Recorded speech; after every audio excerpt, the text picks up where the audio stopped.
Okay, I'm opening the subcommittee work session on House Bill 1410. And first, what I want to say is we've got two bills, amendments for each of them, and we have a hard stop at 10. And they're supposed to be exec later today, so we really need to come to a decision on these promptly.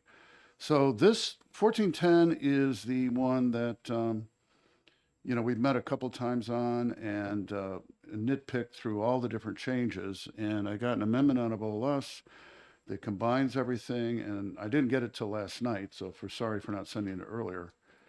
And I went through it carefully and hopefully and verified to my satisfaction that it reflects what we asked for.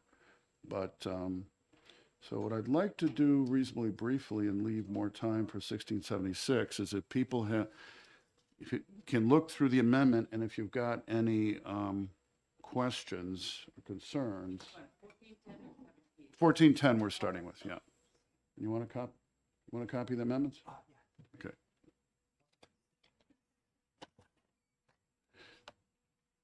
All right. And these will be your copies that we've got too. Okay. I have some extras. I don't have twice as many. And I don't know how people want to proceed. This amendment replaces the entire bill. And I can walk through it, or if people would like to just look at it, let me know. It might be easier if you just quickly walk through it. Yeah, okay. And make sure I'll do that. So I'm looking at the notes I took. So we decided on section 1, which was the getting rid of the LNA licensing, that we were going to keep it. And so what used to be section 1 is left out of the bill entirely, as well as some repeals later on, which we'll get to. We decided on section 2, it was more, this is the Nurse Practice Act, Board of Nursing. We left out, let's see, pages 8 through 15. Yeah, the whole thing about changing the makeup of the board, we decided to keep what's in statute now, and that was section, Roman 1 of 326B3. And if you look at the top of the amendment, it starts with Roman 2, so it leaves 1 out, and so it does what we wanted. You find that 1 to 5 was removed. Lines 1 to 5. Correct. And that means it stays as is. Correct. Statute. Right. And then we have the other thing we did in section 2 is we removed the original lines 21 on page 1 through actually went on quite a ways to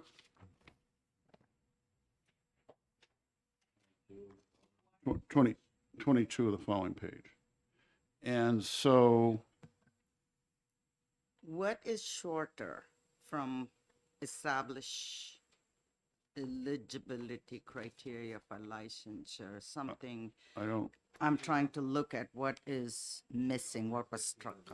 line 15 of the amendment, that's the language. That's the language in the original bill was on page 2, on lines 28 through 30, that we had decided to keep. So this, So what we're going to remove from the bill, section 2, page it's a 1. huge chunk. Right, there's a huge chunk that we decided to take out of the bill. And so we took out, or actually, yeah, we actually removed, where are we here? we basically took out all the changes in the composition of the board. Right, we took that out, definitely. And then, So that keeps it, so because we took that out of the bill, that stays as is. Right, because Correct. the Okay. board was being changed largely to accommodate removing the LNA licensing, but we Correct. decided to keep it, so. Yeah, moving right along. One of the things you might notice, and I mentioned this to Representative Mangiapudi, is in the original bill on page 2, 13 through 22, there are some lines that were struck out. And what OLS cleverly decided to do, instead of doing it that way, they added in the repeal section on page 4 of the amendment on line 15, they're repealing 326B3's sections Roman 9 through Roman 11, which are those. So instead of reproducing them in the bill and striking them out, they just did it that way. So that's fine. Page 4, line 11 through Of the amendment, is that what you said? well, I was just looking for that particular issue, just line 15. Yeah, okay. Right. Yeah. Okay. But the RSAs don't match up. Hang on one second. Okay. 330 What's your feet. concern The line 15 in the amendment in the on amendment, page? page 4. Okay. So that's saying that we removed everything in that big block of the original. Let me see. Correct. but- Okay, if you, But it doesn't consider the ones that were here in the original bill, RSA 4:1. which I mean, what this is effect is if you look at the original bill, you look at page 1, line 7, that's 326B3, which is the same section. And then if you look down through that section and you get to the next page, starting at line 13, that's still 326B3, 13 through 22. And those are sections Roman 9 through 11. And on the amendment on line 15 of page 4, it's repealing those sections. I get it. Okay. So that I'm okay with RSA 326 -B:4 that corresponds to the line on page 1. But there are two other RSAs, the provisions of RSA 4:1 controlling the removal of public officials. That one, and then RSA 91. Can you tell me the pages and lines on the original bill? Yeah, it's on page 2 in the 3 sections that was struck. Line number, okay. Line number 16, 13? line number 21 in page 2. Hang on. Line 16, yeah, that's in the middle of that section, 13 through 22. Correct. And And line 21, no mention of it in the amendment. actually, that's not true. So in the original bill, they put them there and then drew lines through them to remove them, right? If lines strike through, that means it's being removed from statute. But they did it in the amendment in a different way. On page 4 of the amendment on line 15, it repeals 326B3, Roman 9 through 11, which are those sections with the strike through. So instead of printing them here and doing a strike through, they just repeal the sections, and it has the same effect. But that section is not referred in the amendment anywhere, Not is true. my question. That is not true. Because on page 4 of the amendment, line 15, it's 326-B:3, comma, IX to XI, which are Romans 9 through 11. And if you look at the original bill on page 2, starting line 13, those are the 3 sections, Roman 9, 10, and 11, that the bill removed by doing a strike through, whereas the amendment removes them by just explicitly listing the subsections. Okay. Yeah, okay. So there's that, and then if we go back, yeah, it's confusing. I spent a while last night trying Yeah, that's why I'm sort this thinking these two are not referred in, yeah. They are, actually. They explicitly So are. this one could. I'm just, Yeah, it's not, Oh, I think this is throwing you off. They Yeah. got clever. OLS got clever and just did it differently. Yeah, that's right, yeah. That's why. That's where the confusion comes Which is B, from. Yeah, it's there. okay, okay. You- Thank you. Thank you for, All right. Okay, so that was, and then we left the rest of, we voted to leave the rest of section 2 in place, which they did.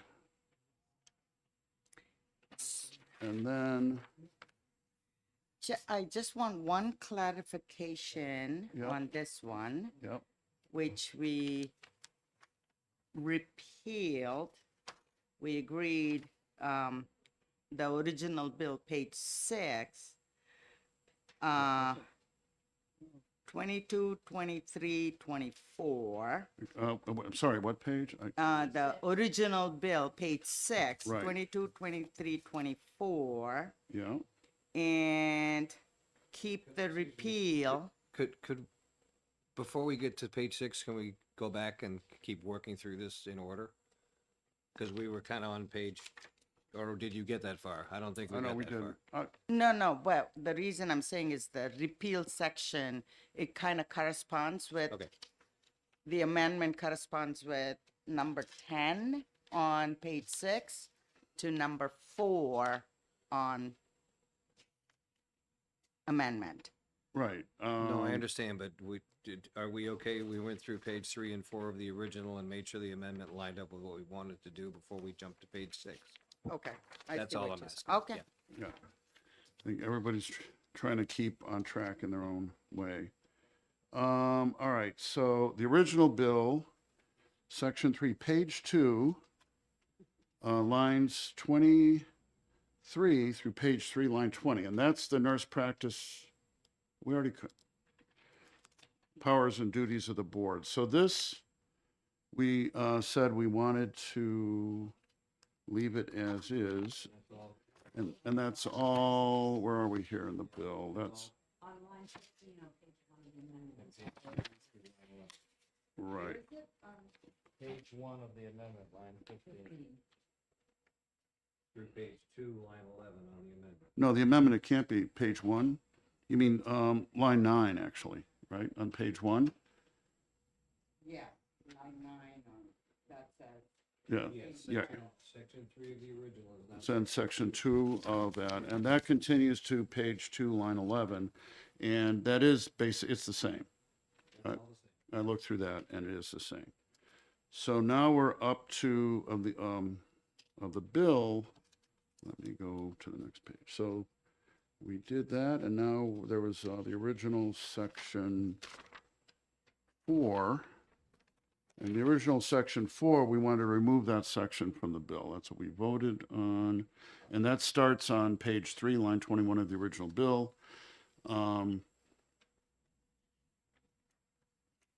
Let's see, is it? No, it's still in there. Right, no, that, yeah, we said to keep that. That's the one where, on this copy, I didn't. That's where there was a change. All right, where is it on the amendment? That's on page 2 of the amendment, starting at line 12. Is that, yeah, Okay. starting at line 12. Okay. And it's the same.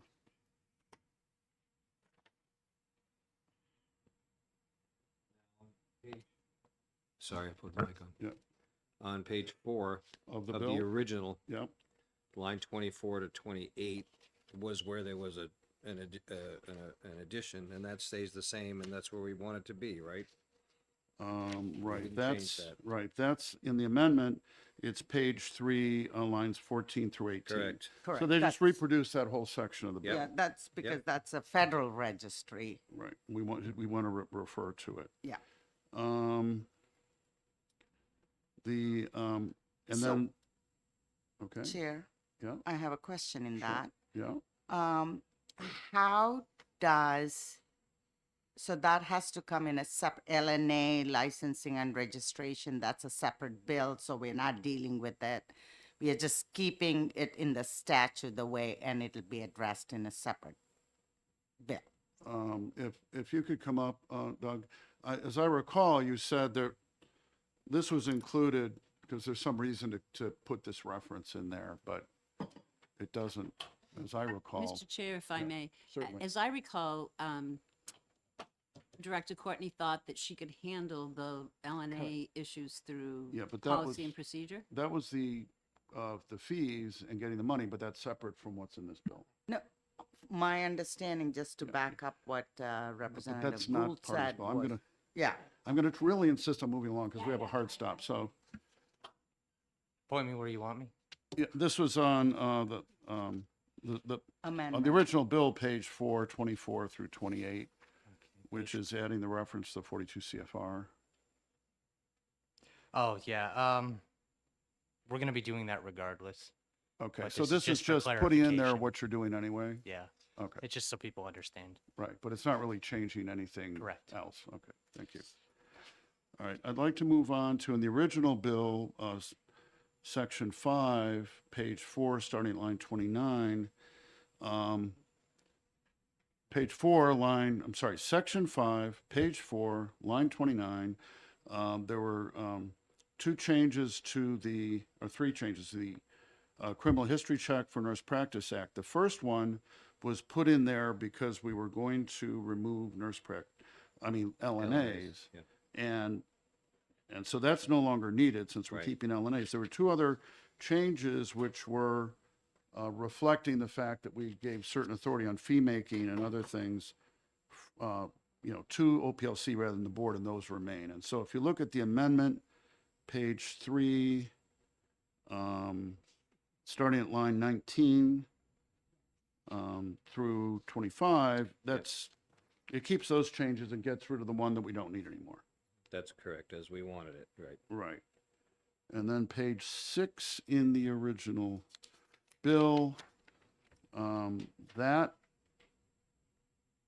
where's it? Yeah. This is, page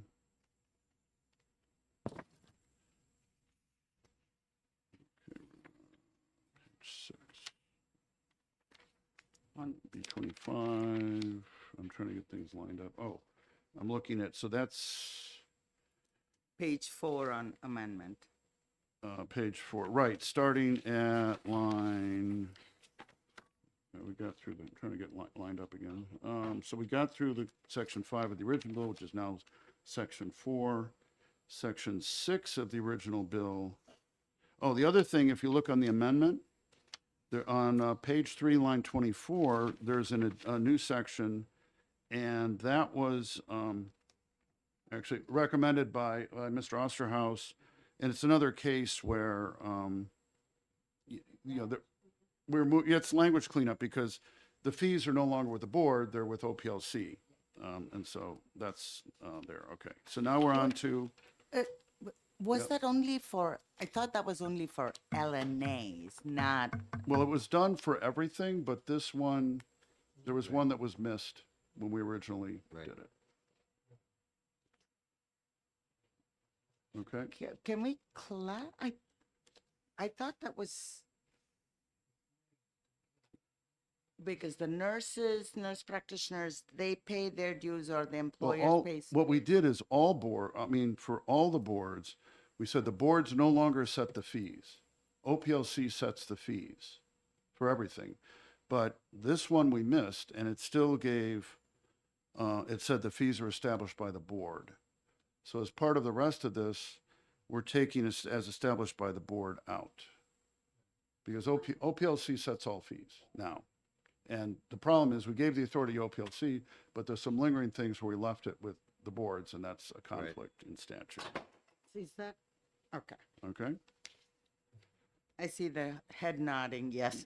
Okay. And then, So with that, I just want to go back to the lines in the original bill, the repeal. which, Page 6, 22, 23, 24, the medical technicians. yes, And in the amendment, page 4, 12, 13, and 14, which is to be repealed, Yeah, because we don't have the board. But where is the safeguard to say who has the authority, the employer And I mean, that's generally the employer is liable for what their employees do. We don't need to say that. Okay. So we kept those repeals there. So that does give OPLC or the employer. I just want the clarification. Yeah, Doug, Mr. Osterhouse. I would say the employer, but then also if the individual is licensed under an under another board, that board would also have jurisdiction. So where would it go? Which board would it go to? If it was a nurse, it'd go to nursing. If it was somebody, it'd go to medicine. Right, so the definition of medical technician, as far as this bill goes, excludes anyone that's licensed for Just anything does- else. And they're dealt with as they are today. It doesn't change Okay. any of that. All Okay. right? So they're under some other board? Yeah, Okay, thank you. No, okay. no, they're not under any. Well, board. well, the technicians aren't, but but any other person who's licensed is under their board. Medical technicians aren't licensed and, and that's like, housekeeping, various other things which are not licensed professions, but they work in the hospital. And they're under the employers, saying that, under the, like if a janitor in any company goes and harms, let's say, a customer, well, then the company's liable. So that's generally true. Yeah. So we need to move on, seriously.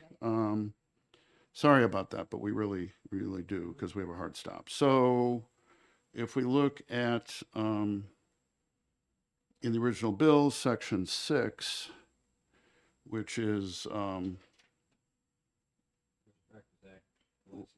right, so that makes a change, because the bill was going to get rid of licensure, it makes changes from licensure to registration.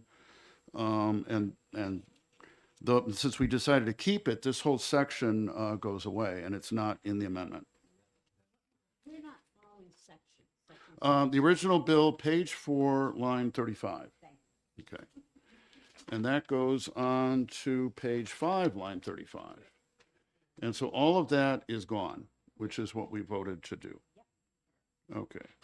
And then the original section 7, which is page 5, line 36 in the original bill. Right. That hasn't changed. And in the amendment, it's, the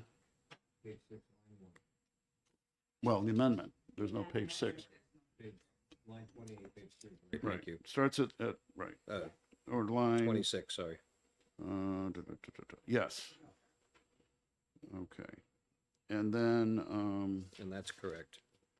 right, and then if we look at the original page 6, line 5, and that's the section 8. Yep. And section 8, we wanted to leave the section of the bill as is, which they did. Yep. And then, Yep, that's correct. right, at page 3, line 7, and that goes into the next page. And then in the original bill, on line 18, it was,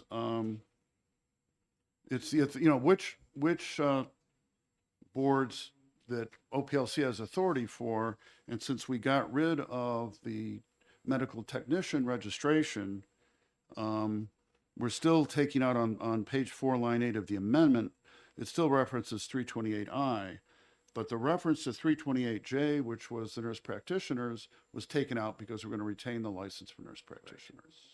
Right. Okay. Yep. And then I'm going to go quickly through the last, it was 10 now, 9, because we really need to get to the next bill. The first 3, as you had mentioned, are still related to the medical technicians, and that stays. Line 15 on page 4 is the one we talked about, where it keeps the lines are removed that were removed in the original bill. And then the rest of these are, let's see. So lines 16 and 17 on page 4 of the amendment are more things where the statute was in conflict. It's things that had moved to OPLC, but that was not reflected in the board statute. Right. That was right. We wanted to keep those.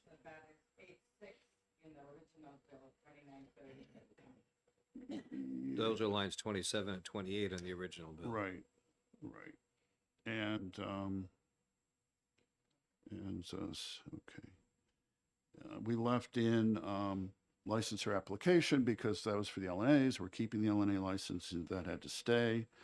Can we just look at one that is the original bill line, page 629, in my note says, remove this line, add separate section to keep it. So And where is that corresponding? That is relative to licensed that nurses. section is, Oh, it's I mentioned it earlier. and- relative to licensure application. Yeah, it's the one we added, which somebody else can quickly remember where it was. But we just mentioned it. Yeah, if we can continue, sorry. And, It's I think page 3, line 24? Yes. Well, Thank- no, that's not right. That's not right. Never mind. No, not that one. if somebody finds it, you can mention it, but I'm going to move on. Yep. So on the amendment, the line 18, licensure by endorsement for LNAs, we're keeping that repeal because there's a separate statute on license by endorsement that we passed last year. And renewal and license reinstatement, we're removing those because, again, those are under OPLC, not the board. And that's the end of it. Yeah, and we have just over 20 minutes left for another whole bill. So I would like, if somebody would make a motion, I will make a motion that we approve the amendment to House Bill 1410, Amendment 2024-0534H. okay, all right. All in favor? Aye. Anyone opposed? Okay, thank you.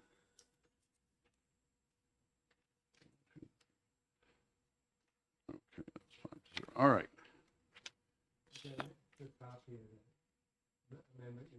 I do. Actually, I've got ones to hand out to everybody in the full committee. All right, so I'm going to switch gears and we're going to, so I'm closing the subcommittee work session on House Bill 1410.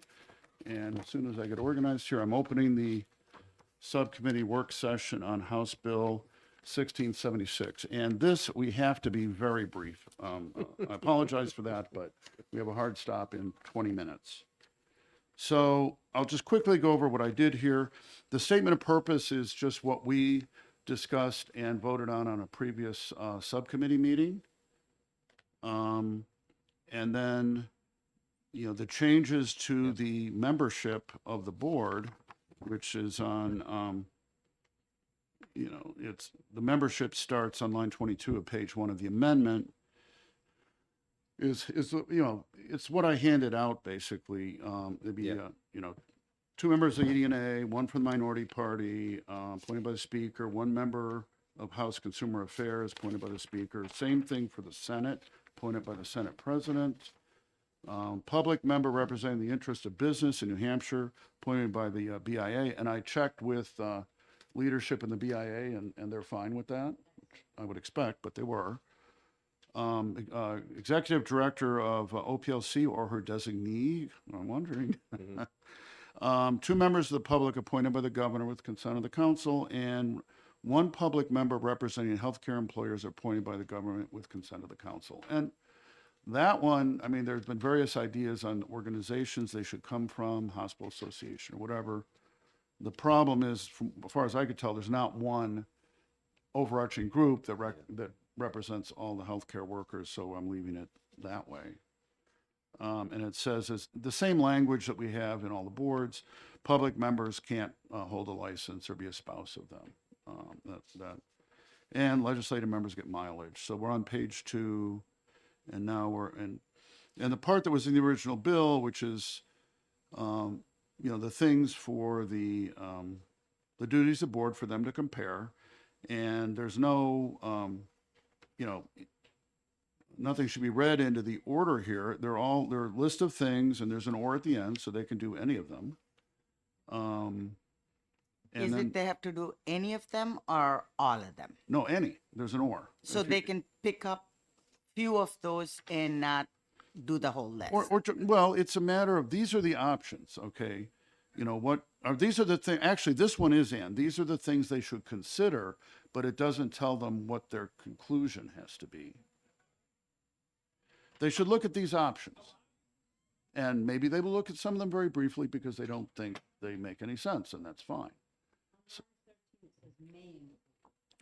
Right, it says may include, so it's not requiring them to do any of them, actually. But it's suggesting those are things they might want to consider. Thank you for that. I like the fact that you don't have a deadline, sunset, all those things to Right, hold yeah, the commission. yeah, I was gonna get to that. Basically, well, I had my view as to having the repeals might help get something done. I'm not sure how effective that would be anyway, because they could get around it just by getting rid of the repeals, and it generated a lot. I mean, people perceived it differently than me, which I understand, and so it seemed best to take that whole thing out of there, which I did. And then again, from the original bill, there's the rest on page 3 of 6 through actually, down to 24, which are things they could do. And if you look at section 7, starting line 6, there's a list of things. And again, I suggest not reading anything into the order. And that's got an or on lines 15, which says they can do any of them. And the last one is make no change to state law. So they're, it's just telling them what to look at doing and decide what they think is best. And I don't, the bill doesn't control that. It's going to be up to the commission. And it says the commission also may comment on each licensing board's composition, like we've reviewed compositions of boards, and the authority the law delegates to promulgate administrative rules, and particularly rules relating to establishing scope of practice and the qualifications to gain a license. And those are, 2 of the key rulemaking areas that boards are involved in.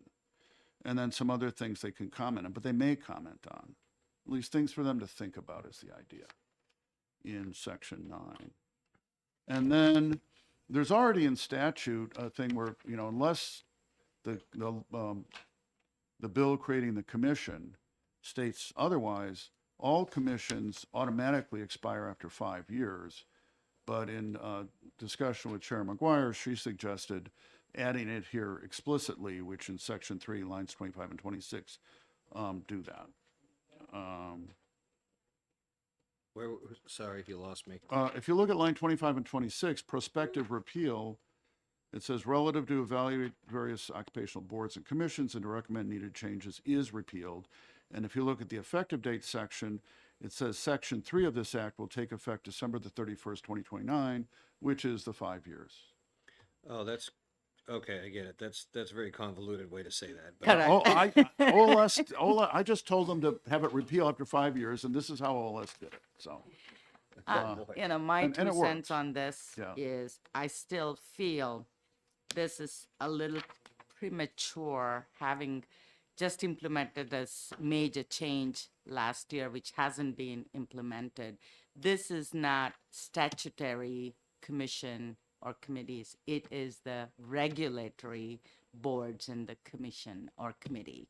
This is looking at all the licensing, 1676. What Representative Dolan is looking at is all the Correct. other commissions Right. outside. I mean, if his commission were to be recreated or continued, it would look at the commission created by this, not the licensing boards. Correct. Correct. And I hope So- that won't be necessary because it auto repeals So, to avoid I mean, that. I just, I understand my your two concern. cents. What I would Yeah. say is, the big changes we made last year and some this year were, some changes in OPLC, giving them additional authority and all of that. But the basic functions of the boards, I mean, there's some bills that change some of them, but the basic functions of boards, which are, the rulemaking around what are the requirements to be licensed and what's the scope of practice and other things like that. For most of the boards, that doesn't change. And there's nothing in here that tells the commission what order they have to take the boards in. I mean, they can start with the boards that have changed the least or more stable and look them over. And maybe they're going to decide that maybe there's some minor changes needed, maybe nothing. That would be up to the commission. And, you know, they can leave the ones that maybe there's been more significant changes to later. It's over 5 years, so that's why I'm not concerned about it. Representative Gould. Thank you, Mr. Chair. My question is, going along with this theme and not wanting to just keep creating new commissions and committees that aren't necessary, isn't there already an OPLC commission or committee looking at OPLC, and how is this different, and why is it needed? There is an OPLC oversight committee, which I and Chair McGuire are on, and it's only had a couple meetings, so it's it's not entirely clear how it's going to work. But what it looks like is looking at current issues that have come up. But it's not set up, and it looks like it's not going to be taking a deep dive into, the statutes and the rules of each individual board. So it's not going to do this. It's been more, getting Director Courtney or someone to report on how rulemaking is going on some of the things we did last year, and, getting concerns raised by people who are licensed, and then, talking to people at OPLC, having people at OPLC talk to the committee about, what's going on with that. And it's kind of an ongoing keeping an eye on them and trying to learn of problems early on and hopefully deal with them promptly and not have concern, in the licensed community or in consumers. Either Okay. one, build up. Okay, so what I'm hearing is that oversight committee is looking at the process, the procedural work of OPLC, where this commission would be analyzing the boards and making recommendations. Correct. I mean, there's nothing to prevent the oversight committee from looking at the statute and rules, but it's not, it's kind of not really their charge to do that. It's more ongoing things. And in looking at how, the chair is Senator Carson, and looking at how she's choosing to run the committee, it's more looking at concerns people have about OPLC, and keeping up with how they're implementing the statutory changes that have gone into place over the last year, this year. Representative Manchaputi. Yeah. Isn't the role of the board to evaluate the current situation, market, and the profession, and licensing, the workforce issue? All those things are inherently the board, the licensing board, part of it. is Well, their you would hope so, but ultimately, the authority over licensing and what the boards are doing is with the legislature. And this is a commission made up majority, as required, of legislators. You'd like to think the board was doing that, but we've seen cases where that doesn't seem to be the case. Now, the other question raised at one time was performance audits. What performance audits, and they're good, but they're like the one we have with the dental board and the mental health board the last while, they're looking at, is the board following statute? Are they doing what the legislature told them to do, and are they doing it in an efficient manner? And that's an important thing, but it's not their job to say, is the statute correct, because that's what the legislature, and it's only their job to look at the rules to the extent, do the rules correspond to what the authority given in statute, and are they, leading them to operate in an efficient manner. And so it's an important job, but it's a different job than I think this commission's job would be. Okay. Representative Brown. Thank you, Mr. Chair. In my mind, I think the amendment here, we've come to a good balance between where we started with the concerns about sunsetting commissions without any guarantee that, sunsetting boards, without any guarantee that the commission would do any work. I think we've solved that. And I think it remains in place for those that have a little bit of a concern about maybe the overbearing nature of board regulations. So I think that this strikes a really good balance between the concerns on both sides of the table. All right, thank you. I'm going to move forward. I'm not taking, does anybody else who's on the subcommittee have anything to say? And then I think we need to go to a motion. Would your motion be at the full? It would be to That'd actually be two motions. One is to adopt, and actually on the other one, we should have done an OTPA one, but it's to recommend the adoption of this amendment.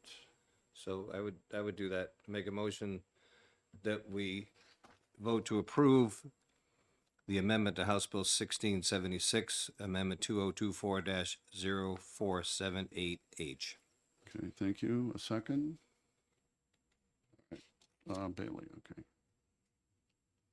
All right, so this is accept the amendment, and I'll go around. Representative Brown, Aye. Representative Bailey, Yes. Representative Gould, Yes. Representative Mangiapudi, Yes. and the chair votes yes, so that's 5-0.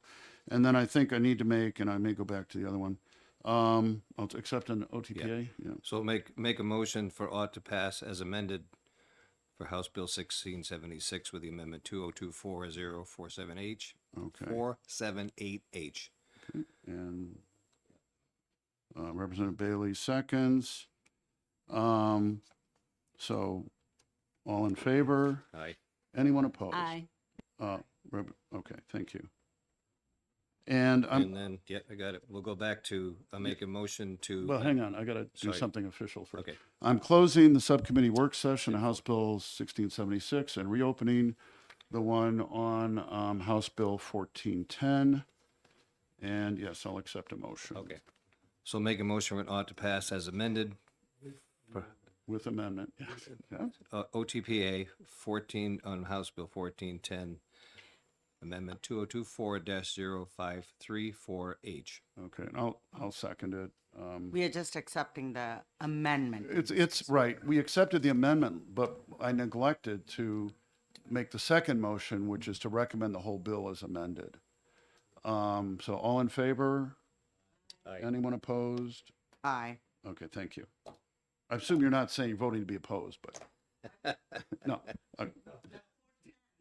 14. Some concerns, that's, Yeah, yeah. Okay, all right, thank you. I'm closing the subcommittee work session on House Bill 1410, and we are done. Thank you, everybody, for a lot of work. I mean, 1410 was a lot of nitpicky details, and thank you to everybody who came and helped us on these. And all right, now we can move on. And to thank you, Mr. Chair, for doing such a wonderful job and letting us all speak our mind. Yeah, I mean, I don't know everything. Thank you.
That way.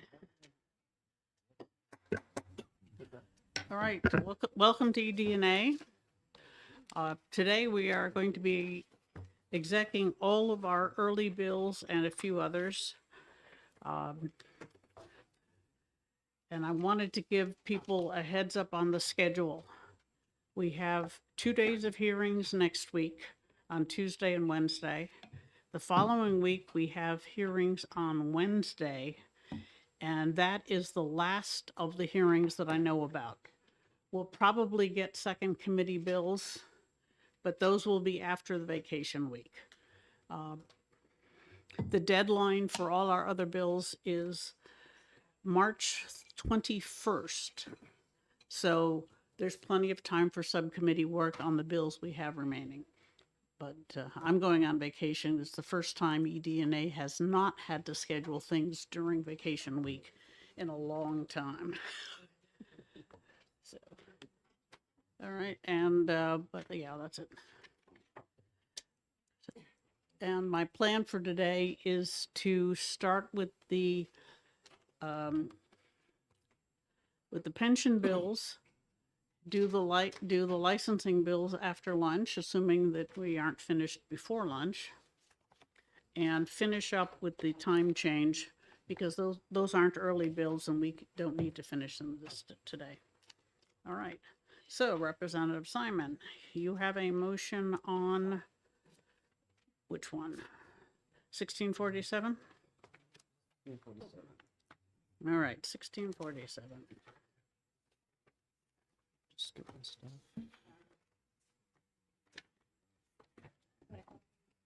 Thank you, Madam Chair. I would like to move Amendment 0326H for HB 1647. Representative Simon moves ought to pass and presents Amendment 0326H, and it should be among the pile of papers at everybody's place. And is there a second to this motion? I'll second. Oh, So that's Representative Blackus. Okay. Do you wish to speak to your motion? Yes, thank you, Madam Chair. So 1647 addresses Group 2 workers' multiplier for their their final average compensation, and the bill itself is a almost $56 million bill, and we felt the need to bring the cost down a little bit. So the amendment is a cost-saving measure. It's also potentially a retention measure. It basically says that in order to get the increased multiplier after their first 10 years of credible service, they have to have at least attained the age of 60, regardless of the number of years of credible service, or they have to work up to their full age and service requirements in order to get that added multiplier. If they fail to do one of those two things, then they will keep the current multiplier, which is 2% instead of 2.5%. The other thing that the amendment does is creates a carve out for those with ordinary disability or qualify for an accidental death benefit, so that if they die or end up under ordinary disability and they haven't put in the full age or service requirements, they can still qualify for the 2.5% after the first 10 years of credible service. So those are the two things that the amendment does. We felt like those were reasonable compromises to help bring the costs down without causing additional hardship to the members with the greater need. And I hope the committee will consider the amendment. Okay. Representative Blackus, do you wish to speak to your second? Okay. I'd like to mention that this bill was the result of the Retirement Commission, and that was not supported in committee by the Republican legislators or the counties as a representative of employers because of the cost. This amendment, while maintaining the getting the annuity multiplier up to where it used to be, still manages to be about the amount of money that the Senate is willing to commit to this plan. So I think it's a reasonable compromise that we should send on to finance and get an exact cost. We don't have one yet as modified, but it is actually better than some of our previous suggestions in the retirement system, in that it applies to new hires as well as to existing retirees. And it will give the new hires and short-term members eventually the same benefits as everyone else in group 2. So I'm fully supporting it. Anyone else want to comment? All right, in that case, the motion is to adopt Amendment 0326. You can call the roll. Representative Simon, Yes. Representative Lakis, Yes. Representative Bailey, Yes. Representative Santo Sasso, Yes. Representative Dolan, Yes. Representative Popovich Mueller, Yes. Clerk votes yes. Representative Boyd, Yes. Representative Brown, Yes. Representative Groda, Yes. Representative Schmidt, Yes. Representative Goley, Yes. Representative Schuett, Yes. Representative O'Brien, Yes. Representative Davis, Yes. Representative Fitzpatrick, Yes. Representative Gould, Yes. Representative Smith, Yes. Representative Mangiapudi, Yes. and the chair. Yes, 20 yeas, 0 nay. all right. Representative Simon, you have a motion. Yes, Madam Chair, I would like to move ought to pass with amendment. All right, is there a second? Second. Okay. Do you wish to speak to your motion? Anything that I could say, I believe that you said during your testimony, so I think we've got it pretty well covered. Okay, Representative Goley, do you have a comment? I agree with Representative Simon. Okay. Any further discussion? All right.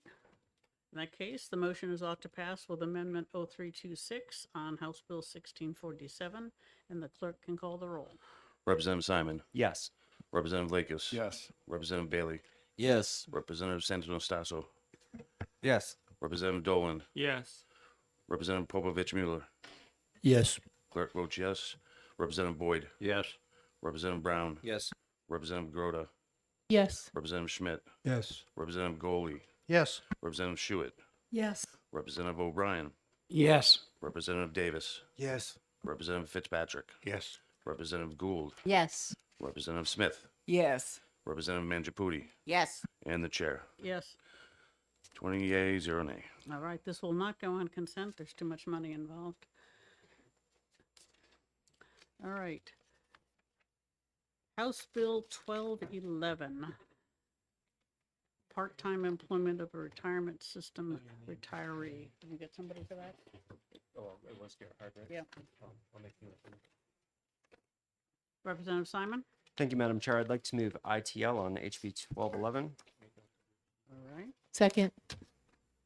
That's Representative Groda? Yes. Okay. Do you wish to speak to your motion? Yes, thank you, Madam Chair. During testimony, we were told that members who are doing part-time work aren't coming close to the present hours already allotted to them, so raising the number of hours isn't going to fit them at all. And it's also going to push the number of available hours up into the realm where it becomes questionable whether or not they should really just be back on full-time paying into the retirement system so that it doesn't dilute the system as a whole. So for those reasons, we didn't feel like this was an appropriate solution to our staff shortage. So we want to move ITL on it. Representative Groda? Thank you, Madam Chair. We've addressed this type of bill many times before, and I think this committee feels comfortable with the precedent that we've set with the current hours. Okay. Anyone else wish to speak? Okay, in that case, the motion is inexpedient to legislate on House Bill 1211, and the clerk can call the roll. Representative Simon, Yes. Representative Lakis, Yes. Representative Bailey, Yes. Representative Santo Sasso, Yes. Representative Dolan, Yes. Representative Popovich Mueller, Yes. Clerk votes yes. Representative Boyd, Yes. Representative Brown, Yes. Representative Groda, Yes. Representative Schmidt, Yes. Representative Goley, Yes. Representative Schuett, Yes. Representative O'Brien, Yes. Representative Davis, Yes. Representative Fitzpatrick, Yes. Representative Gould, Yes. Representative Smith, Yes. Representative Mangiapudi, Yes. and the chair. Yes. 20 yeas, 0 nay. All right. Any objections to consent? Okay, we will put that one on consent.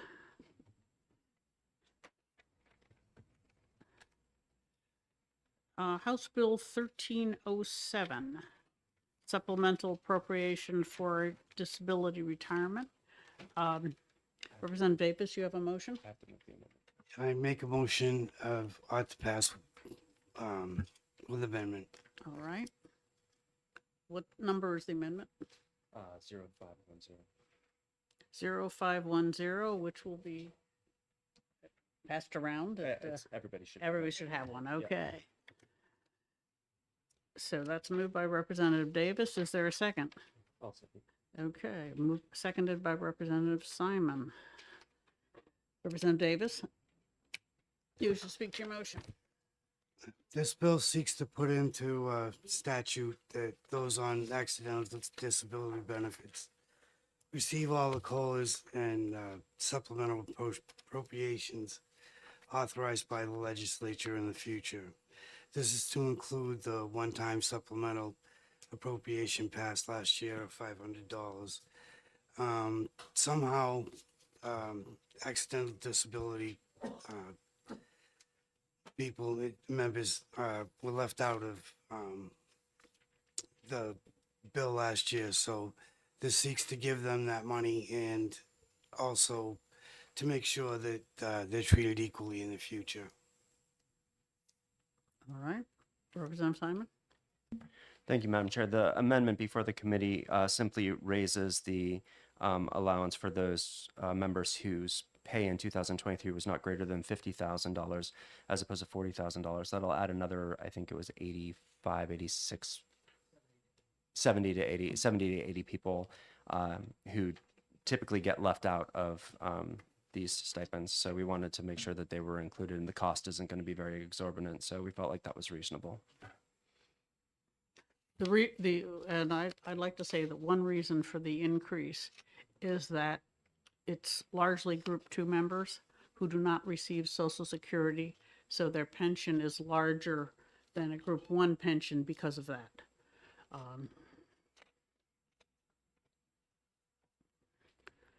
Okay.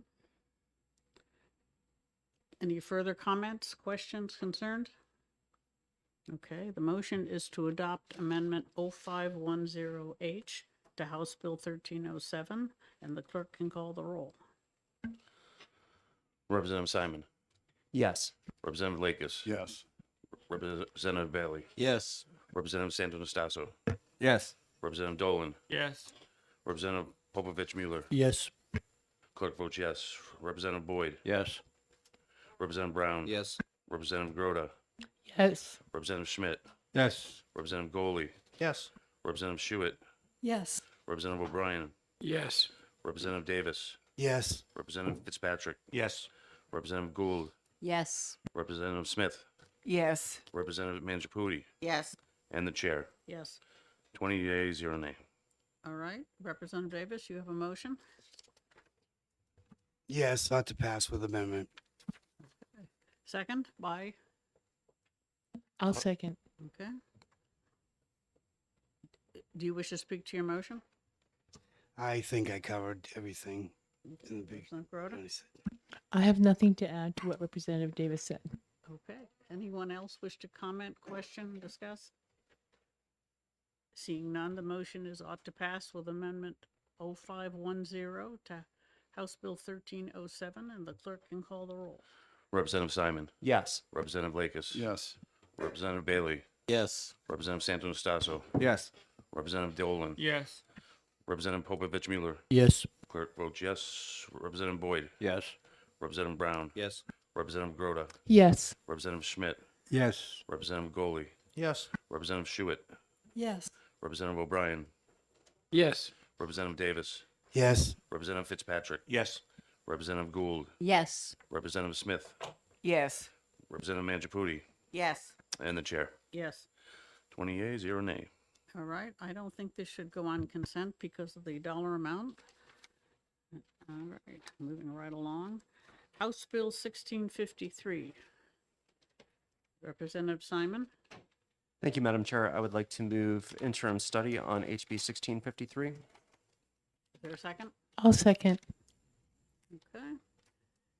Do you wish to speak to your motion? Yes, thank you, Madam Chair. The bill is one of many bills that we received that looks to adjust the retirement benefit for members of Group 2 who were employed before was it July 1st, 2011, but hadn't been vested by 2012.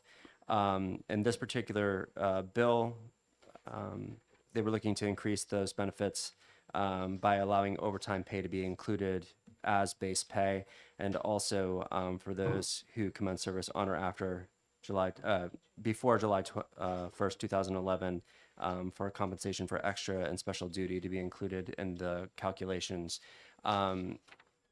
Even those who are strongly in support of 1653 agreed at subcommittee that HB 1647 is the priority piece of legislation this year. If we were to pass both 1647 and this bill, which standalone cost is this the 26 million or the 18 million? Was 27 million, would not just be the 27 million because it would build on top of HB 1647 and increase it even more than that. So we didn't want to get in the way of HB 1647, and it was just too pricey for consideration this year. So for those reasons, we're recommending ITL to the committee. Representative Broda, do you wish to speak to your second? Interim study. Interim study. Yes, I think that Representative Simon spoke effectively on it. Thank you. All right, thank you. Anyone else? Comments, questions? All right, the motion is interim study on House Bill 1653, and the clerk can call the roll. Representative Simon, Yes. Representative Lakis, Yes. Representative Bailey, Yes. Representative Santos Sasso, Yes. Representative Dolan. Representative Popovich Mueller. Yes. Clerk votes yes. Representative Boyd. Yes. Representative Brown. Yes. Representative Grota. Yes. Representative Schmidt. Yes. Representative Goley. Yes. Representative Schuett. Yes. Representative O'Brien. Yes. Representative Davis. Yes. Representative Fitzpatrick. Yes. Representative Gould. Yes. Representative Smith. Yes. Representative Mangiapudi. Yes. And the chair. Yes. 20 yeas, 0 nay. Are there any objections to consent? All right, seeing none, we'll put that on consent. House Bill 1673, Representative Simon. Thank you, Madam Chair. I'd like to move interim study on HB 1673. Is there a second? Second. To remind the committee that seconding does not commit you to writing a committee report. So feel free to second at your leisure. Representative Simon. Thank you, Madam Chair. This is another one of the bills that sought to increase the benefits for that group of members I referred to previously by changing the percentage of compensation above base pay. Once again, it's a large cost concern, even if you're sympathetic to the arguments of the bill. 1647 still remains the priority piece of legislation, and this one was going to be 18 million, I believe, plus the added expense of adding it to HB 1647, which would have increased it even more. So for those reasons, we're moving interim study. Okay. Representative Grota. I have nothing to add. Thank you. Anyone else? All right. In that case, the motion is interim study on House Bill 1673, and the clerk can call the roll. Representative Simon. Yes. Representative Lakis. Yes. Representative Bailey. Yes. Representative Santos Sasso. Yes. Representative Dolan. Yes. Representative Popovich Mueller. Yes. Clerk votes yes. Representative Boyd. Yes. Representative Brown. Yes. Representative Grota. Yes. Representative Schmidt. Yes. Representative Goley. Yes. Representative Schuett. Yes. Representative O'Brien. Yes. Representative Davis. Yes. Representative Fitzpatrick, Yes. Representative Gould, Yes. Representative Smith, Yes. Representative Mangiapudi, Yes. and the chair. Yes. 20 yeas, 0 nay. All right. Any objections to consent? All right, seeing none, we'll put that one on consent also. House Bill 1421, Representative Schmidt, you have a motion? I move out RTL. Is there a second? Second. That's Representative Gould, all right. Representative Schmidt, you should speak to your motion. Yes, I believe the intent of this bill originally was to attempt to reform and redesign the investment committee, and in the course of the vetting of the bill, it was discovered that the proposed concept really didn't work, and the sponsor himself requested that the bill be ITL. So happy to oblige. Representative Gould, do you wish to speak to your second? I think Representative Schmidt said it well. Okay. Anyone else? Questions, comments? All right. The motion is an expedient to legislate on House Bill 1421, and the clerk can call the roll. Representative Simon, Yes. Representative Lakes, Yes. Representative Bailey, Yes. Representative Santonastasso, Yes. Representative Dolan, Yes. Representative Popovich Mueller, Yes. Clerk votes yes. Representative Boyd, Yes. Representative Brown, Yes. Representative Grota, Yes. Representative Schmidt, Yes. Representative Goley, Yes. Representative Schuett, Yes. Representative O'Brien, Yes. Representative Davis, Yes. Representative Fitzpatrick, Yes. Representative Gould, Yes. Representative Smith, Yes. Representative Mangiapudi, Yes. and the chair. Yes. 20 yeas, 0 nay. Any objections to consent? All right, we'll put this one on consent. All right, the last retirement bill, House Bill 1299. Representative Simon, you have a motion? Yes, Madam Chair, I'd like to move out to pass on on amendment 0300H, which everybody should have. All right. Is there a second? Second.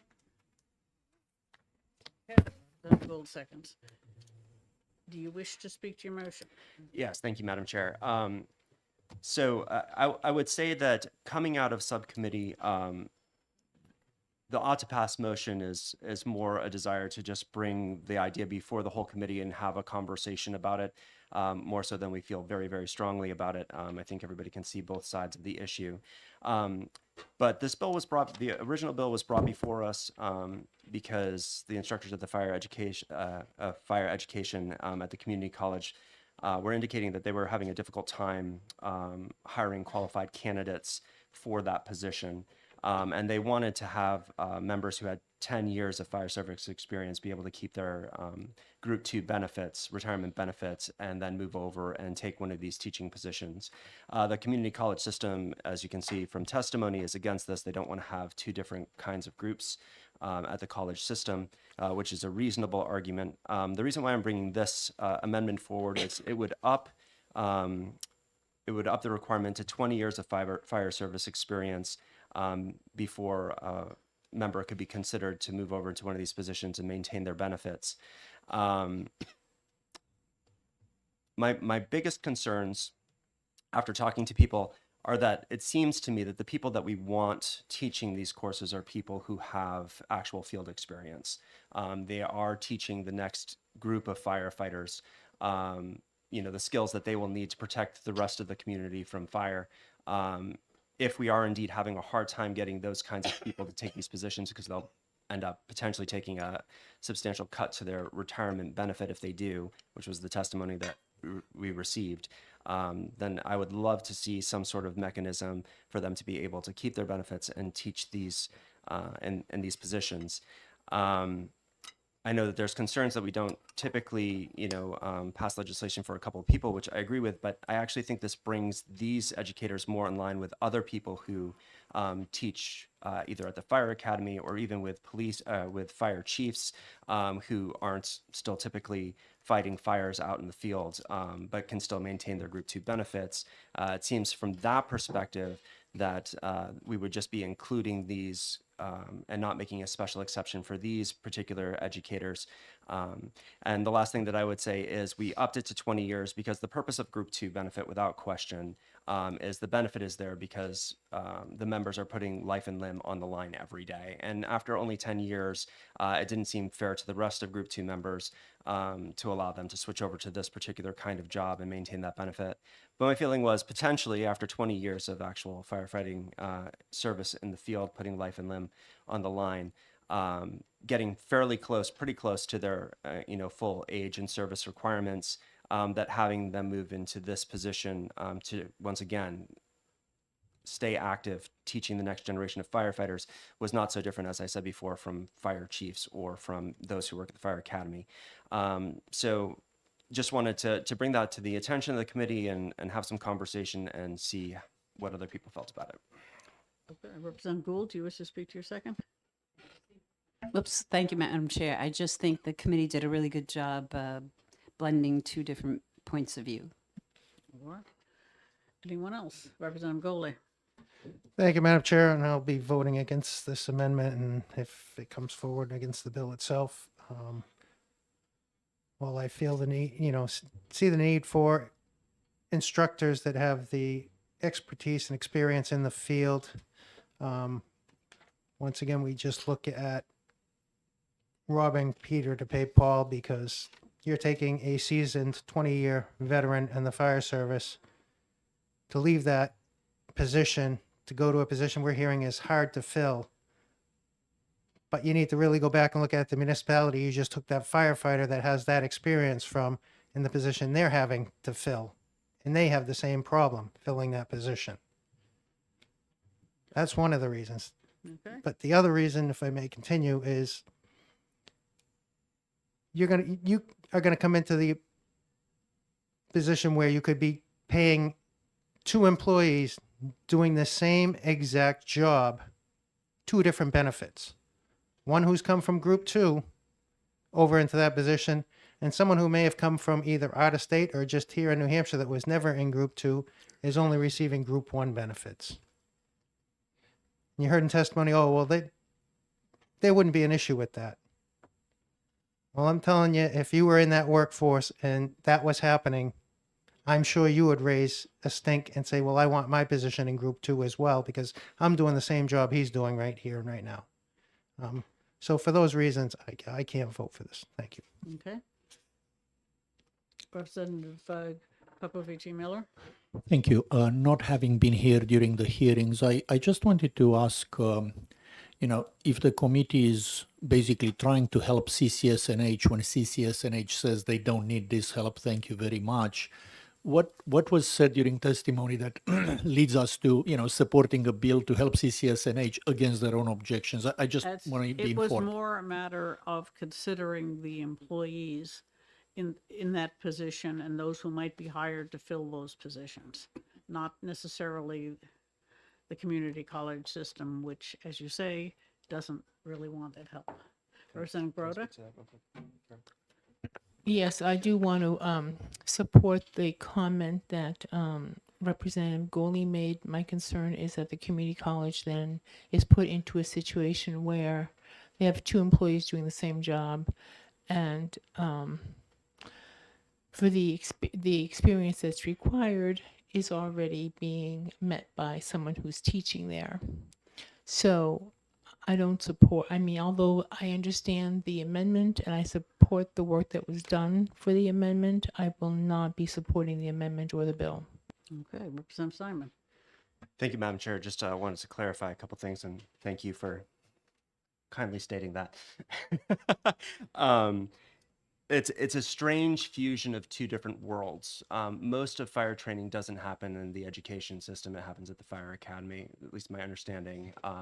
So when the crossover happens in the actual college system, you've got this kind of strange intermingling of people who sometimes qualify for Group 2 in Group 1 positions, and whether or not when they leave one group and go to the other, they can maintain their benefits, and whether or not that's going to be a hindrance to them doing so.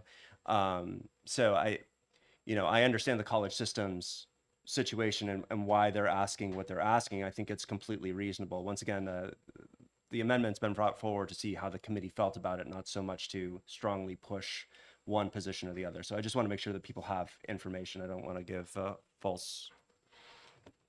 Okay, Representative Schmidt.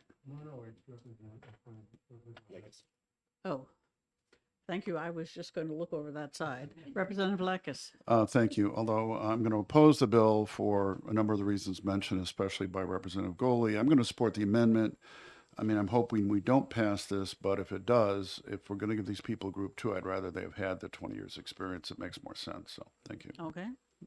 Representative Schmidt, were you making a comment? Okay, you're good. Anyone else? Questions?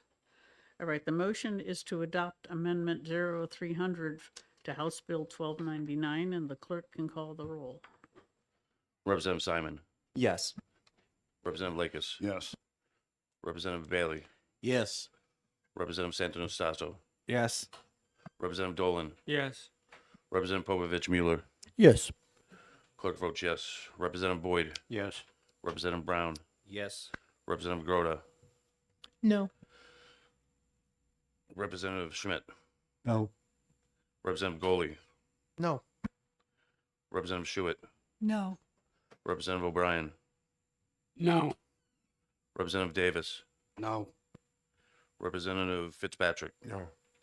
Representative Gould, Yes. Representative Smith, Yes. Representative Mangiapudi, No. 12 yeas, 2 nay. Yeah, I'm sorry. 12. Oh, and the chair. I apologize. I'm trying to keep up with the count. Yes. And the chair. My apologies. Same rate. All right. Could I hear that So- again? 12 yay, 8 nay. Okay, the Representative Simon. Thank you, Madam Chair. I will move ought to pass with amendment. Is there a second?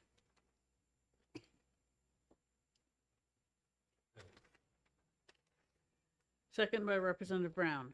Okay, do you wish to speak to your motion? No, that's not necessary.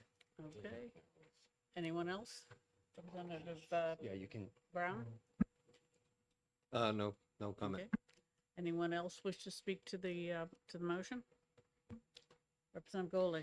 Thank you, Madam Chair. And for the reasons stated earlier, I will be voting against the OTPA. Okay. Excellent. Anyone else? Representative Gould. I'll just quickly say I seconded the amendment because I support anything to do with the Fire Academy. After hearing the arguments, I won't be voting for the bill as amended, which will seem odd. So I thought I'd make a statement. All right. Thank you for that information. We're glad to have it. Okay, the motion is ought to pass with amendment on House Bill 1299. Further discussion, the clerk will call the roll. Representative Simon, I'll really throw you for a loop, Representative Golds. No. Representative Lakis, No. Representative Bailey, No. Representative Santonastaso, No. Representative Dolan, No.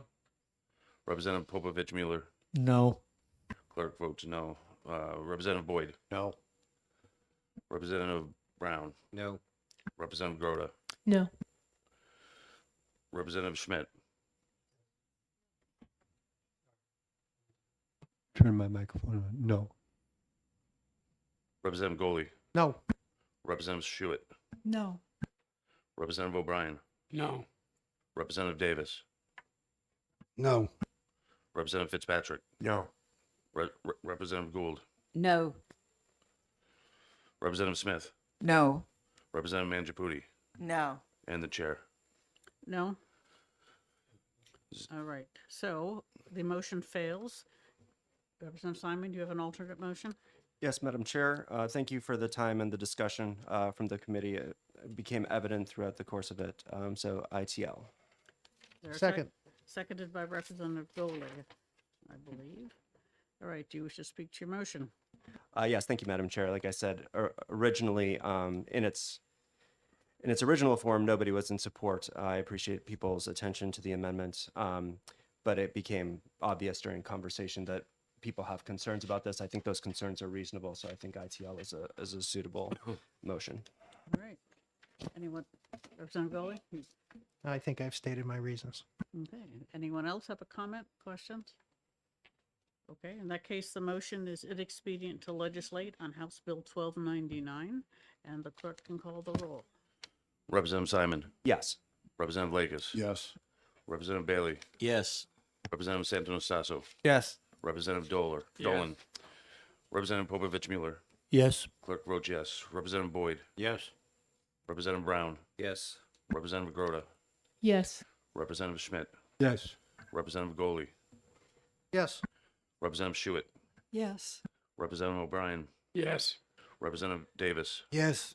Representative Fitzpatrick, Yes. Representative Gould, Yes. Representative Smith, Yes. Representative Mangiaputi, and the chair. Yes. 20 yeas, 0 nay.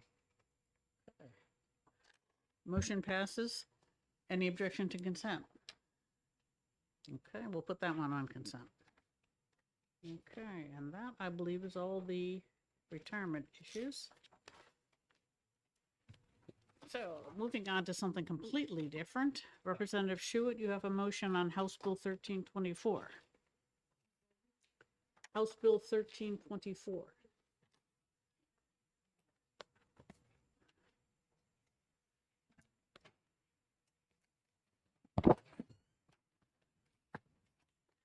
Sorry, I'll move interim study. Okay, do you wish to speak to your motion? Yes, this bill dealt with green burials, although the bill actually was creating a whole new category of disposing of human remains. And during the course of the hearing and the subcommittee meeting, there were many questions raised that were unanswered. And so we basically charged the sponsors and supporters to investigate the possibility of answering these questions and coming up with solutions, possible compromises with folks that had questions. And to that end, the subcommittee voted 4-0 for interim study to allow them time to do that work. Okay. Representative Schmidt, do you have a comment? I think Representative did explain it very well. It was a lot of conflicting testimony, but also just too many unanswered questions, so that we really need to look into this, because I think it raises, the subject is one that deserves further examination. So I certainly will support the interim study. Anyone else? Representative Lakis? Yeah, well, I support the idea, and during the public hearing, I didn't hear any testimony that I thought raised serious concerns. I wasn't at the subcommittee and hearing that, so given that, I'll go along with the interim study. Representative Mangiaputi? Thank you, Madam Chair. I do second the interim study for a reason that it's a good option. It's a nice way to go, another option for end of life. Thank you. Okay. Yeah, I'd like to say that green burial, however defined, is available now, so we don't need to authorize it. The natural organic reduction seems like a much more complicated process. It has not been successfully regulated in, I believe it's New York or Connecticut that have authorized it. They don't have their rules yet. Maybe it's Massachusetts. Anyway, there were 2 nearby states. And the other issue is that that process produces something like a cubic yard of what it calls soil. And I was concerned that they didn't have a good way of dealing with it. I don't think we want them to sell that as, clean fill. We want a respectful disposition, and it's not It's not covered. Yes. Anyone else? All right, seeing none, the motion is interim study on House Bill 1324, and the clerk can call the roll. Representative Simon, Yes. Representative Lakis, Yes. Representative Bailey, Yes. Representative Santonastasso, Yes. Representative Dolan, Yes. Representative Popovich Mueller, Yes. clerk votes yes. Representative Boyd, Yes. Representative Brown, Yes. Representative Grota, Yes. Representative Schmidt, Yes. Representative Goley, Yes. Representative Schuett, Yes. Representative O'Brien, Yes. Representative Davis, Yes. Representative Fitzpatrick, Yes. Representative Gould, Yes. Representative Smith, Yes. Representative Mangiapudi, Yes. and the chair. Yes. 20 yeas, 0 nay. Any objections to consent? All right, seeing none, we'll put that on consent also. And House Bill 1466. I have an amendment. Where is it? Yes, amendment number 0528H, which you should have. I'll second. Okay.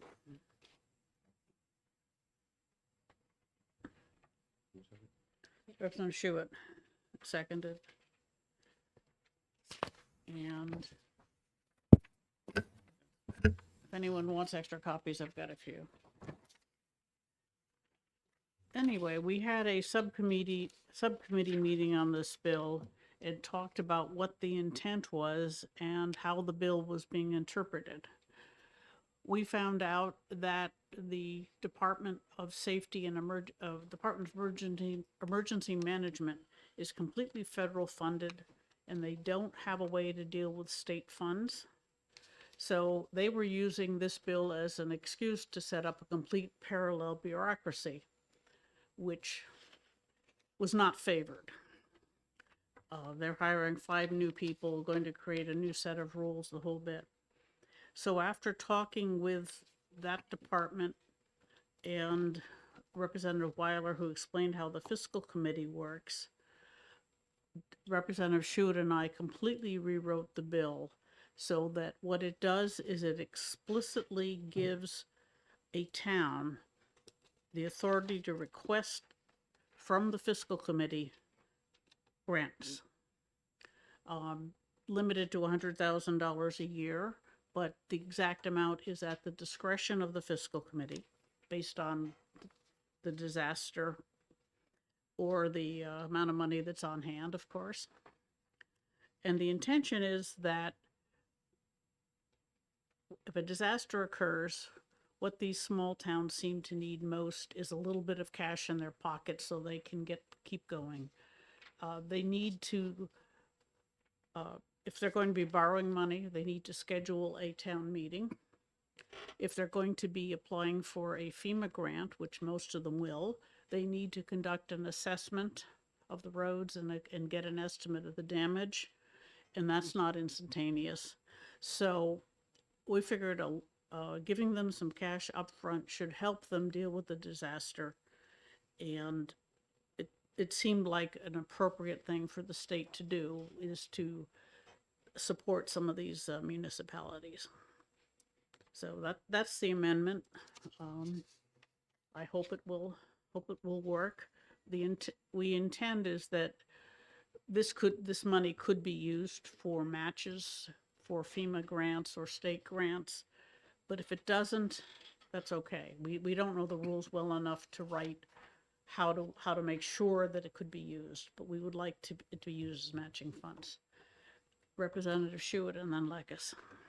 Thank you. Yes, I'll just add that we saw this as a way to get more immediate relief for just temporary things such as, in the case of the sponsor, it was the main road through her town that has become impassable, bridges, things of that sort. And it was mentioned that, yes, these towns can generally get loans to help with these things, but in order to obtain a loan, they have to call a town meeting, which takes time and some expense. So we felt this was the right thing to do. Representative Blackus. Thank you. Just want to make sure my understanding of the amendment's correct. So this $100,000 limit would be per municipality, but the fiscal committee could grant up to that for more than one municipality for an emergency. Yes. Okay, thank you. Yeah, per municipality per year. Representative Grota. Thank you. And so this money is actually called relief. So it's not a grant per se. And it is something that would not be expected to be paid back. Is that correct? Yes. Because for one thing, the town couldn't accept a loan in any short period of time without, they have to call a town meeting. Representative Schmidt. Thank you, Madam Chair. So I want to emphasize what Representative Stewart said, that is kind of implicit, but the bottom line here is that they need money quickly. And the FEMA process can be quite protracted, every aspect that it was referenced involves delay. They need the money fast. Yes. And we decided to leave the declaration of a disaster at the governor's level since he already has that authority. We didn't want to complicate things by giving the commissioner of safety the authority to declare a disaster. Figure the governor will notice as quickly as anyone else. Any other comments, questions? Okay. Yes, Representative Brown. Oh, sorry, Manjaputi. Sorry. Thank you, Madam Chair. Leaving the governor the authority to declare emergency and state owning the funds to give it, so that way it's not passing down the responsibility to the municipalities or the towns to hold the ball, as I think it's not downward shifting, so it makes a good compromise in terms of providing the immediate need. Okay, thank you. And Representative Brown? Thank you, Madam Chair. So in the original bill, it was, they shall not receive more than $5 million in a calendar year. And now we're at 100,000. That's a maximum of 100,000 per year. Is that correct? Right. This I- does I- not include regular disaster grants. It does not include FEMA grants or Understood. matching funds for FEMA grants. It's just from this quick access money. Follow up? Yes. But am I wrong in thinking that the sponsor thought that this $5 million would not include either of those things you mentioned, and it would come from a fund, correct? Yes. Okay, thank you. We discussed it with the sponsor at the subcommittee and focused in on the main goal was not so much to completely fund the repairs of the infrastructure so much as to get a little cash up front. Understood, thank you. So we changed the purpose of the bill. All right, anyone else? All right, so I have, the motion is to adopt Amendment 0528H to House Bill 1466, and the clerk can call the roll. Representative Simon. Yes. Representative Lakers. Yes. Representative Bailey. Yes. Representative Santos-Stasso. Yes. Representative Dolan. Yes. Representative Popovich Mueller. Yes. Clerk votes yes. Representative Boyd. Yes. Representative Brown. Yes. Representative Grota. Yes. Representative Schmidt. Yes. Representative Goley. Yes. Representative Schuett. Yes. Representative O'Brien. Yes. Representative Davis. Yes. Representative Fitzpatrick. Yes. Representative Gould. Yes. Representative Smith. Yes. Representative Manjaputi. Yes. And the chair. Yes. 20 yeas, 0 nay. All right, and I move ought to pass with Amendment 0528 on House Bill 1466. I'll Second. Okay, and I think I've said everything I need to. Representative Schuett? Second? I heard two voices. Representative Schuett seconded, and Any further questions, comments, or discussion? All right, the motion is ought to pass with amendment on House Bill 1466, and the clerk can call the roll. Representative Simon, Yes. Representative Lakis, Yes. Representative Bailey, Yes. Representative Santo Nastaso, Yes. Representative Dolan, Yes. Representative Povovich Mueller, Yes. Clerk votes yes. Representative Boyd, Yes. Representative Brown, Yes. Representative Groda, Yes. Representative Schmidt, Yes. Representative Goley, Yes. Representative Schuett, Yes. Representative O'Brien, Yes. Representative Davis, Yes. Representative Fitzpatrick, Yes. Representative Gould, Yes. Representative Smith, Yes. Representative Manjaputi, Yes. and the chair. Yes. 20 yeas, 0 nay. All right, this one can't go on consent because of the money, but we'll think about it. Okay.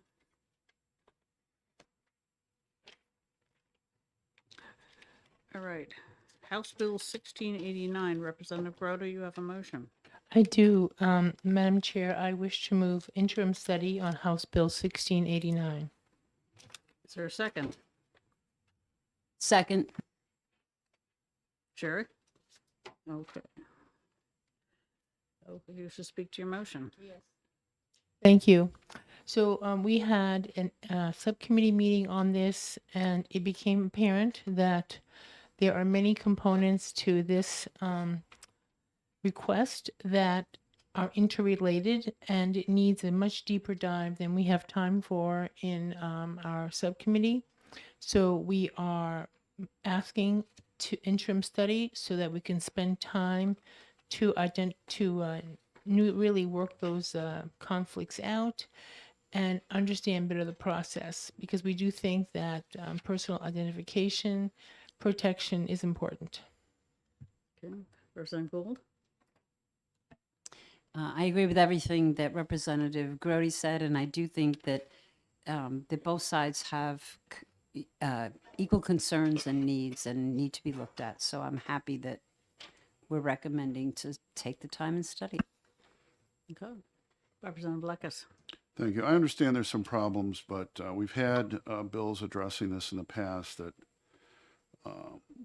where the protection of personal information was left out for, various reasons, and there are arguments on the other side. I'm not going to vote interim study on this, but, if that's what the committee decides, I'm not going to object to consent if that ends up being possible, so. Okay. Anyone else? For those who don't remember, House Bill 1689 is the use of personal identifying information by state agencies, in particular data transfer between the archives and vital records and Department of Health and Human Services. Anyone else? Comments? All right, the motion is interim study on House Bill 1689, and the clerk can call the roll. Representative Simon, Yes. Representative Lakis, No. Representative Bailey, Yes. Representative Santo Nastaso, No. Representative Dolan, Yes. Representative Povovich Mueller, No. Clerk votes no. Representative Boyd, No. Representative Brown, Yes. Representative Groda, Yes. Representative Schmidt, Yes. Representative Goley, Yes.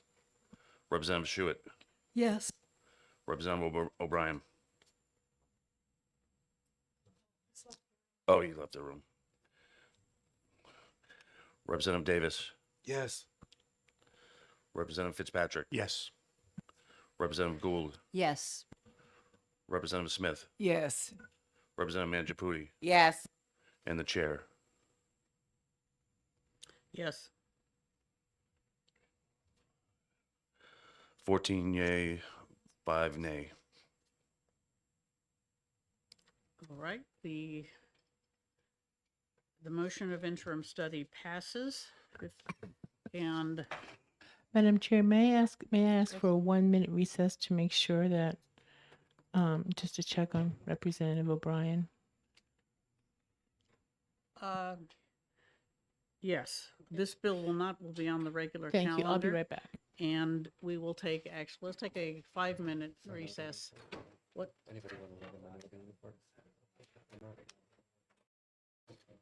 Does anyone wish to write a minority report on House Bill 1689? Okay. Needs to be written by today, and Dan can't sign it. So who's the fifth? Tony, did you vote no? I'm trying to figure out who the fifth person was. Popovich, Santonastaso, Lakis, Sirwa. Ah, that's who it is. Hey, how are you? Good, how are you?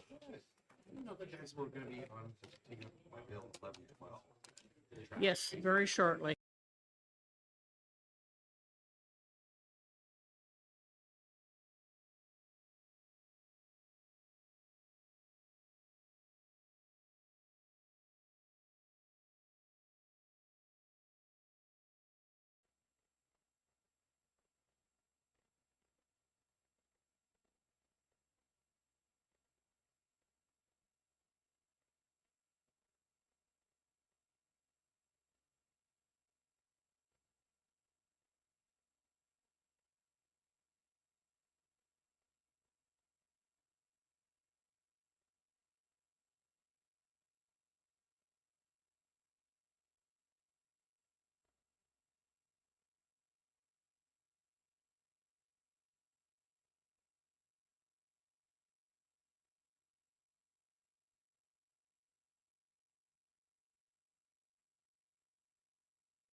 All right.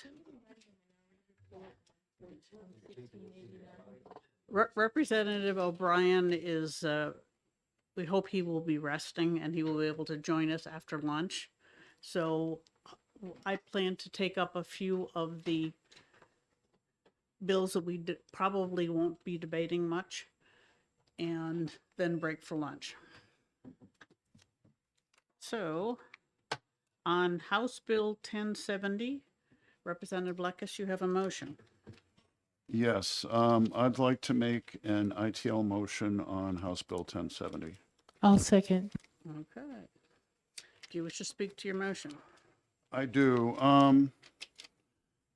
So what this bill did is it said that employees, departments, and all parts of the executive branch were not permitted to violate the U.S. or federal Constitution due to while following orders of the governor under a state of emergency. However, and I certainly hope that at least in obvious cases they wouldn't. But some cases may not be clear. And we already put in statute not that long ago in RSA 445, it says, notwithstanding the foregoing enumerated powers, civil liberties shall on no account be suspended, nor shall the United States or the New Hampshire Constitution be suspended. And so it would be against statute for the governor to give them such an order. And, and I actually talked to Representative Lynn about the details on how things would be interpreted, and he said, in court, the appropriate way, if you think something, the Constitution has been violated, would be to bring a case against either the governor for violating the statute and the Constitution, or perhaps a department head, but going after the individual employees, doesn't necessarily make sense and would put them in a difficult position. Well, I was following orders isn't an excuse, but not every situation is that clear, and therefore I think we should just ITL it because it's already covered in statute. Okay.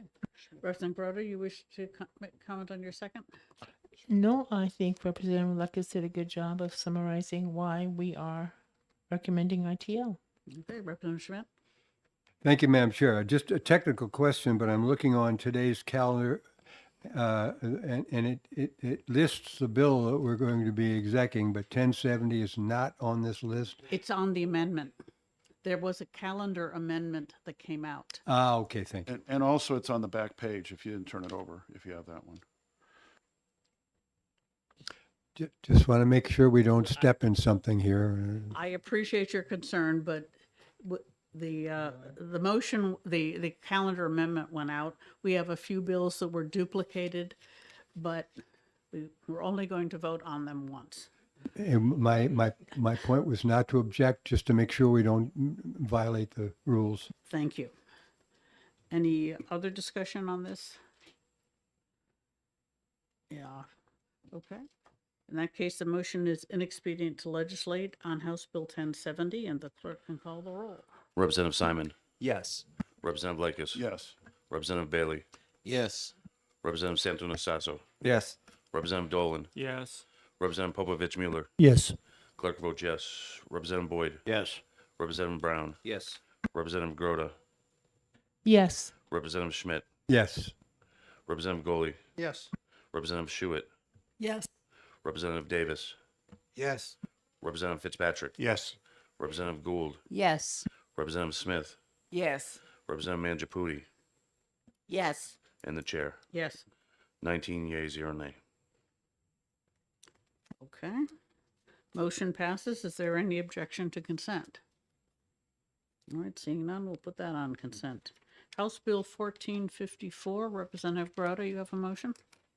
Yes, I would like to move ITL on House Bill 1454. Is there a second? I'll second. Okay. Do you wish to speak to your motion? Yes, I do. Thank you, Madam Chair. You might recall that House Bill 1454 requested that daycare workers, licensed daycare workers, be allowed to enter into the retirement fund for state workers, and that they would pay for their the fee for that benefit. However, the sponsor of the bill brought us an amendment that whose intent was that the state would pay for that benefit. And my concern with that bill was that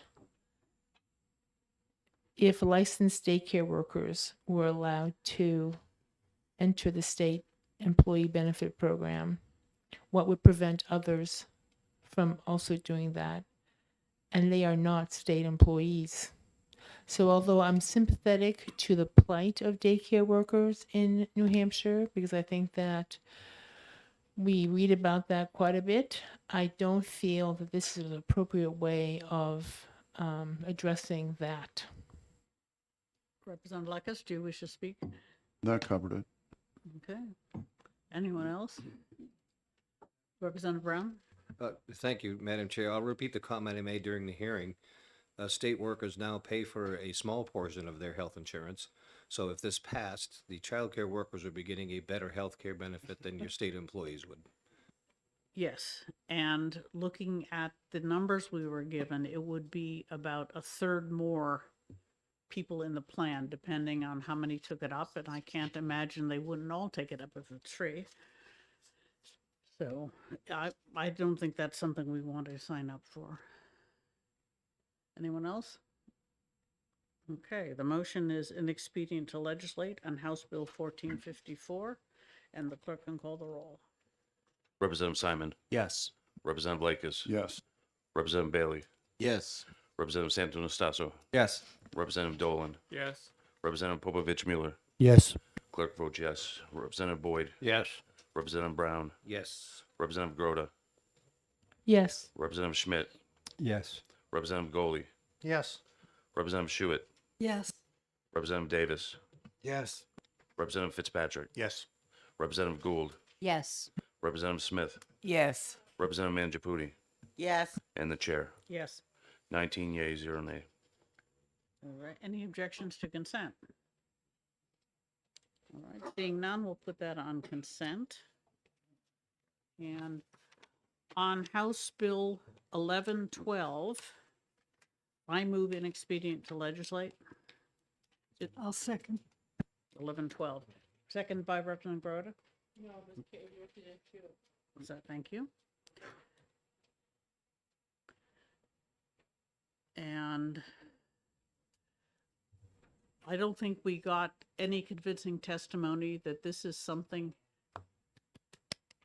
Welcome back.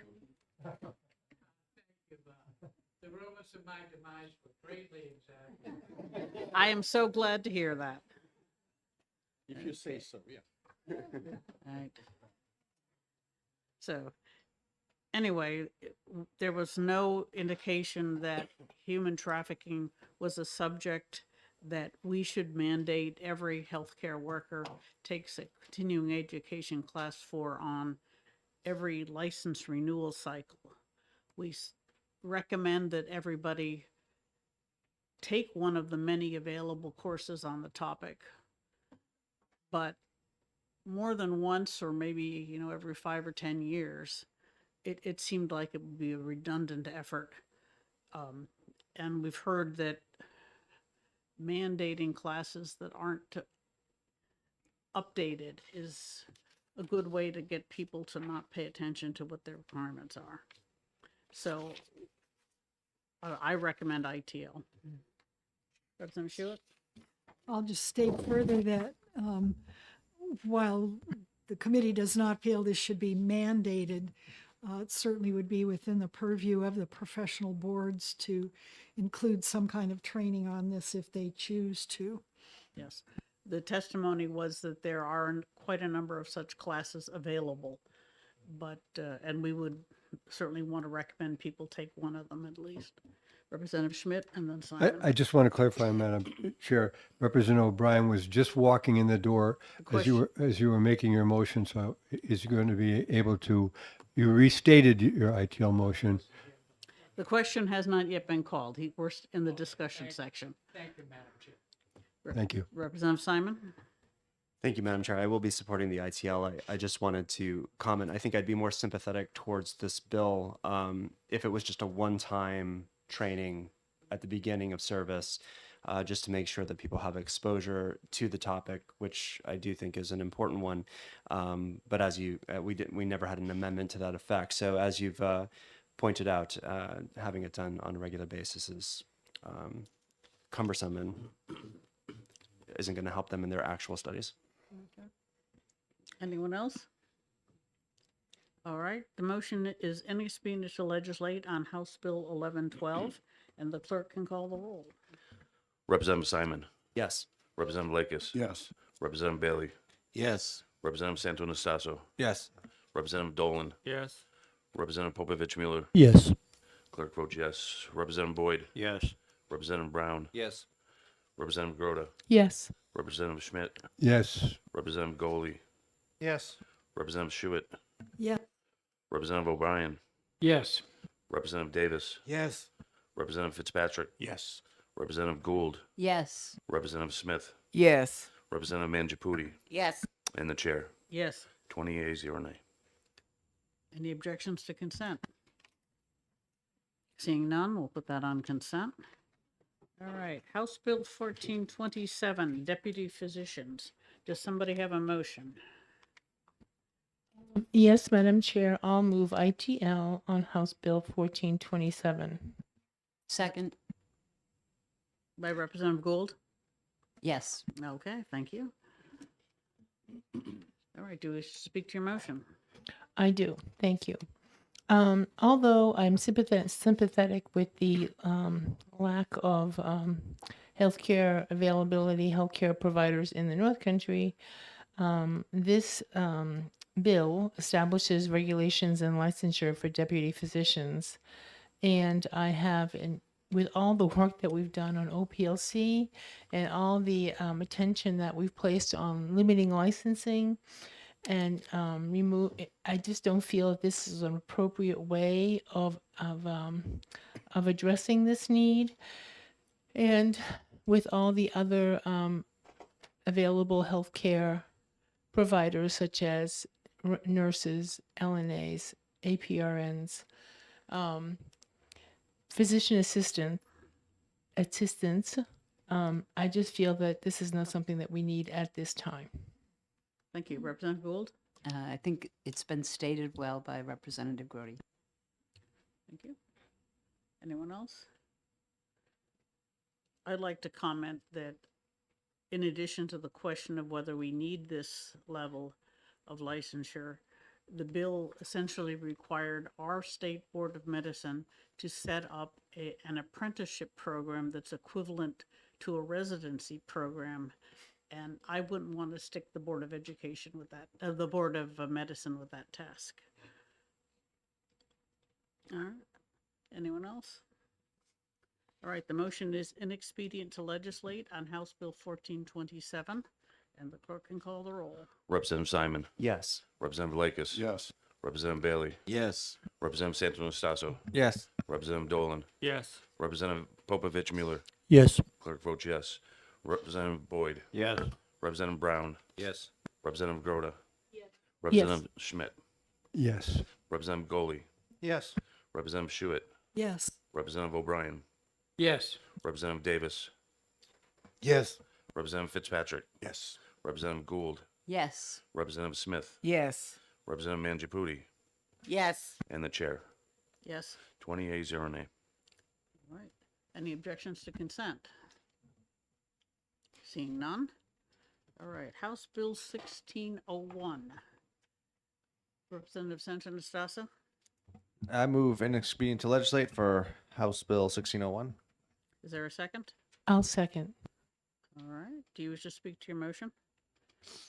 House Bill 1601 makes two changes to the Drug Affordability Board. It makes the executive director's tenure 4 years, and it removes the oversight from the fiscal committee on the bidding for contracts. And because there's no, because it's uncommon to do that, I don't think that's necessary to remove that oversight. Representative Broda? Yes, in testimony, it was presented, if I'm not mistaken, that the Drug Affordability Board was in agreement with this, but it seems that there's a conflicting thought on this, and until that gets resolved, I think we should ITL the bill, and also the Department of Administrative Services is putting together a report on the Drug Affordability Board, and we should wait until we get that report before we make any changes. Thank you. Okay. Anyone else? One second, Representative Simon? Thank you, Madam Chair. The only thing that I remember from this bill that I had concern with was it seemed to me that by allowing one of our own committees to oversee monies that had already been appropriated, we might be setting a fairly dangerous precedent as far as overseeing any funds that we've appropriated to the executive branch for use. It's just not something that's typically done. I do have some concerns about that. So I just wanted to at least bring that to everybody's attention again. I actually think that the AG might be looking into that as we speak. Well, then I would think we don't want to step in front of DAS and the Attorney General. That would be a dangerous precedent for us to set when we're not really sure we understand the issues involved. Representative Schmidt? I just think that cutting the fiscal committee out of oversight is not a good idea. Okay. Anyone else? Okay, the motion is inexpedient to legislate on House Bill 1601, and the clerk can call the roll. Representative Simon. Yes. Representative Lakis. Yes. Representative Bailey. Yes. Representative Santo-Nastasso. Yes. Representative Dolan. Yes. Representative Popovich Mueller. Yes. Clerk votes yes. Representative Boyd. Yes. Representative Brown. Representative Groda. Yes. Representative Schmidt. Yes. Representative Goley. Yes. Representative Schuett. Yes. Representative O'Brien. Yes. Representative Davis. Yes. Representative Fitzpatrick. Yes. Representative Gould. Yes. Representative Smith. Yes. Representative Mangiapudi. Yes. And the chair. Yes. 20 yeas, 0 nay. All right. Motion passes 20-0. Is there any objection to consent? Okay, seeing none. I think we will break for lunch, resuming at 1 p.m. We have only 5 bills left. Good job, everybody. And that will give time for all the people making motions to write their committee reports.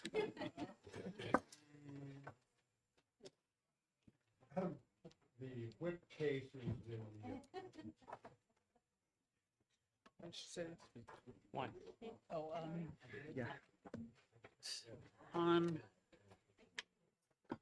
1689, Sanford and Stas was going to write a minority report. Okay, good.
Okay, welcome back. And Representative Boyd has been pulled into his other committee for, which is also execing today. He's going to be there for one bill and then he'll join us.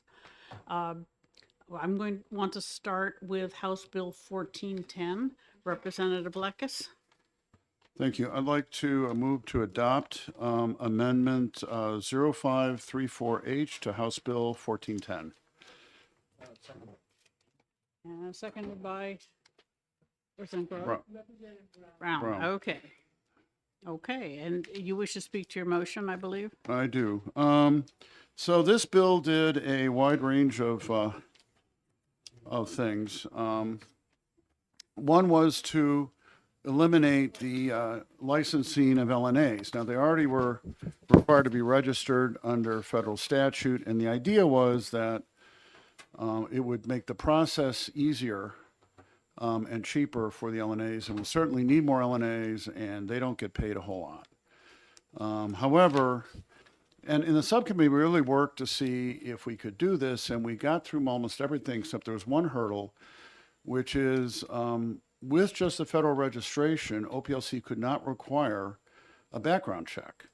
And if they only worked at medical facilities, they could require it, but the problem is that apparently there's a growing trend for families to privately hire LNAs to assist their elderly relatives so they can still be taken care of at home and don't have to go to nursing homes and all that. And so in the end, we decided that we would leave the LNA licensing in. So this amendment removes that from the bill. This amendment actually replaces the whole bill. The other thing, almost an aside, but through the discussion, Director Courtney thinks that she may be able to make things easier on the LNA as far as the trouble and expensive licensing, but through rulemaking without statute. So, Yeah.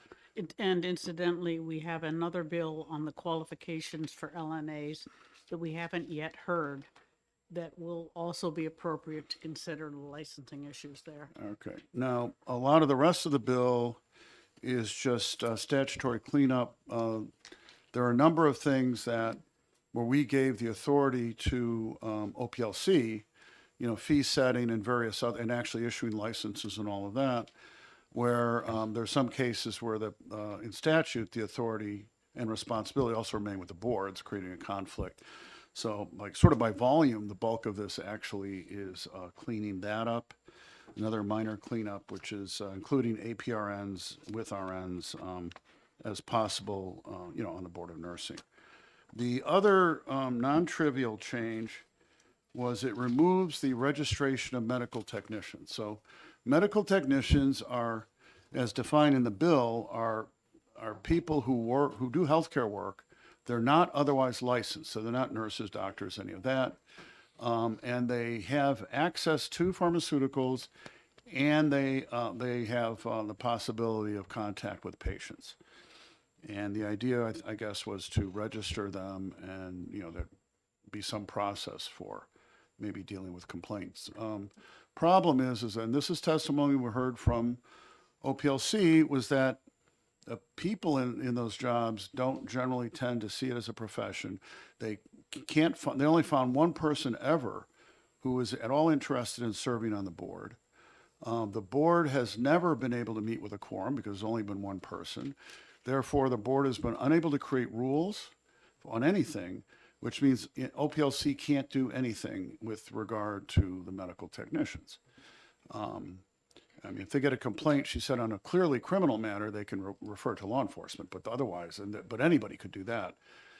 So this, well, you know, I'm sure well-meaning attempt to provide some protection is just completely non-functional, and we don't see any way it could be.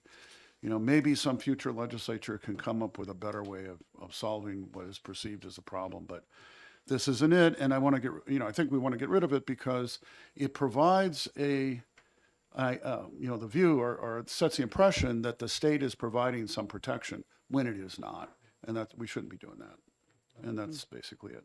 Okay, Representative Brown, do you wish to speak to your second? No, I think Tony is, Representative Leckis has covered it.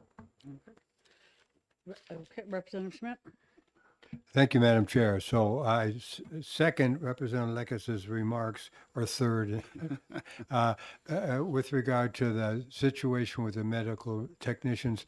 The bill was well-intentioned. It was generated for a very good cause, but the bottom line is it does not work, and therefore there's no sense maintaining it.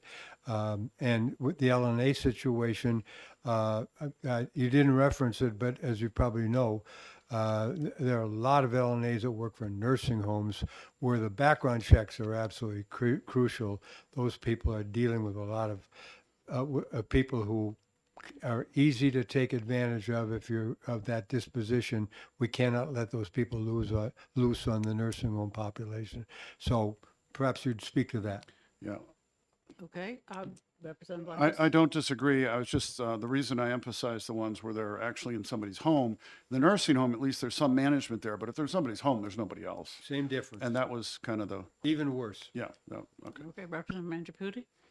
Thank you, Madam Chair. I agree with everything Representative Lackas said. My concern, I was on the subcommittee, the concern that's hanging loose is the medical technician one. There's no anchoring of that responsibility any place. And there are, they're not licensed, they're registered, but no oversight kind of thing. So I'm hoping that future legislation can bring some kind of a oversight into that, and that will make it. Thank you. Representative Blackus? Yeah, I understand. The only thing I could say is that medical technicians don't have their own practice. They're all working for some employer who is responsible, like any employer, for the action of their employees. And if somebody feels they've been harmed, they're open to liability. At least that's something. But I understand. Yeah, I'd like to mention that when we created that registration, it was because the employers were not acting responsibly to discipline their employees. And that was the root cause, was found to be the root cause of most of the issues. So, yes, Representative Gould.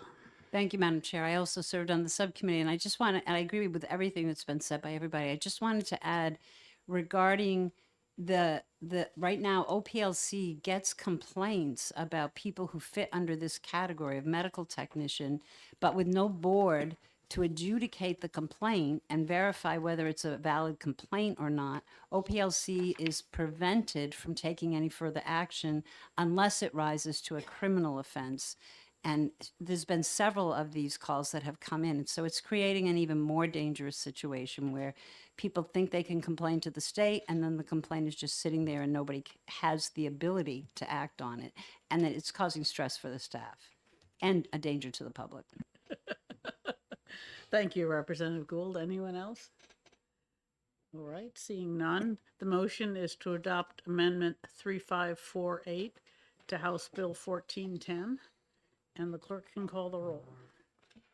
Representative Simon. Yes. Representative Lakis. Yes. Representative Bailey. Yes. Representative Santo-Anastaso. Yes. Representative Dolan. Yes. Representative Popovich Mueller. Yes. Clerk votes yes. Representative Brown. Yes. Representative Grota. Yes. Representative Schmidt. Yes. Representative Goley. Yes. Representative Schuett. Yes. Representative O'Brien. Yes. Representative Davis. Yes. Representative Fitzpatrick. Yes. Representative Gould. Yes. Representative Smith. Yes. Representative Mangiaputi. Yes. And the chair. Yes. 19 yeas, 0 nay. All right. Representative Blackus, you have a motion. The motion is ought to pass with amendment on House Bill 1410. Second. Seconded by Representative Gould. All right. Any comments, Representative Blackus? No, since the amendment replaces the whole bill, and I think we've discussed that enough, I'm all set. Representative Gould? Same. I'm good. Okay.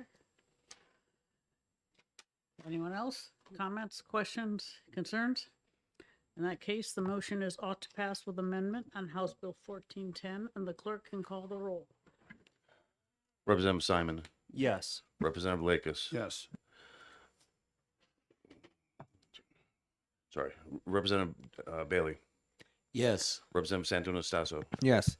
Representative Dolan. Yes. Representative Popovich Mueller. Yes. Clerk votes yes. Representative Brown, Yes.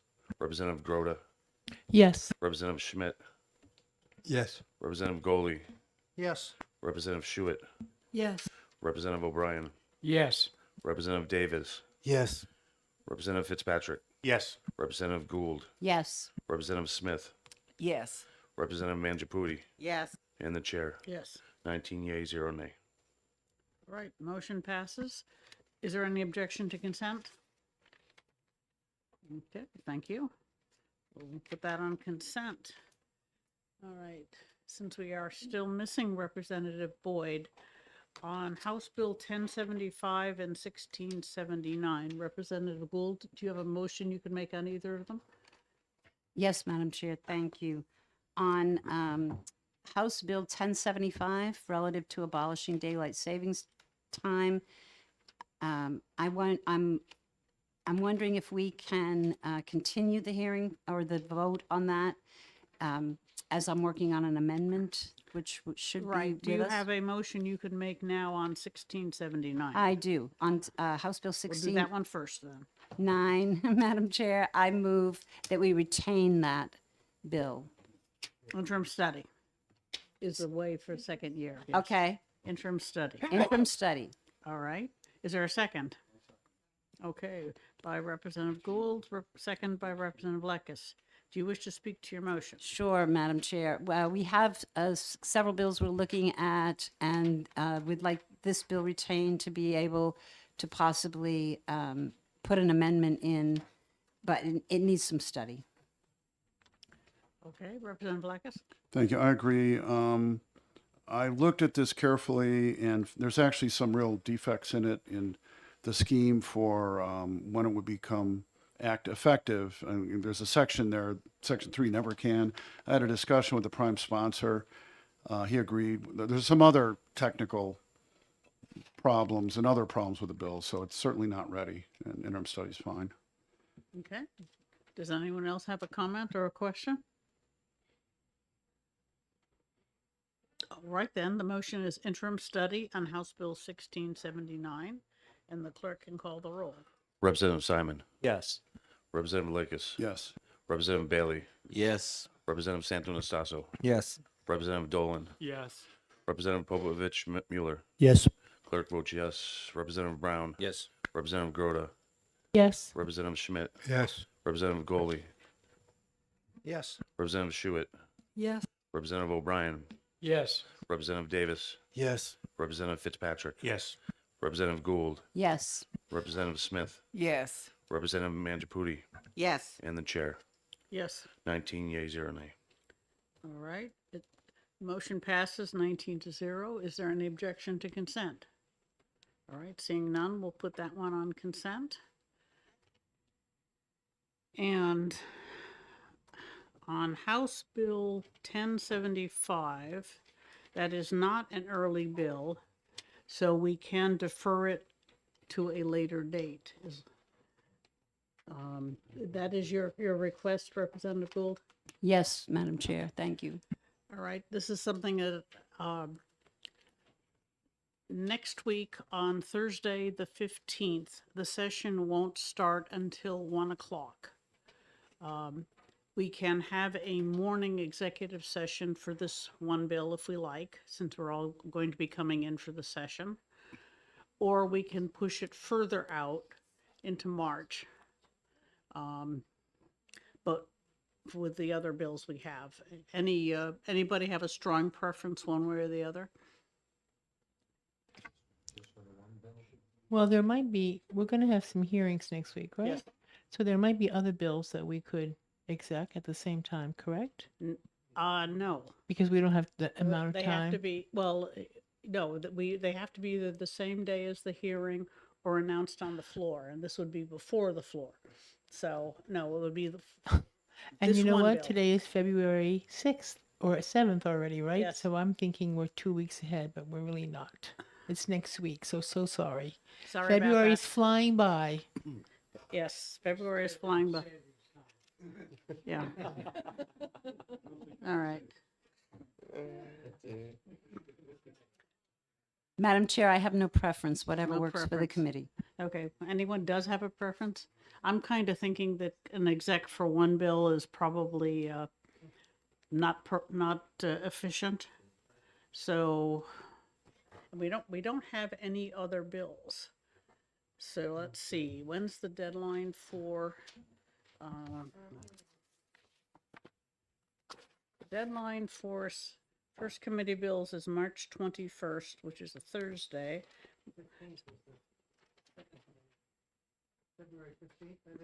This is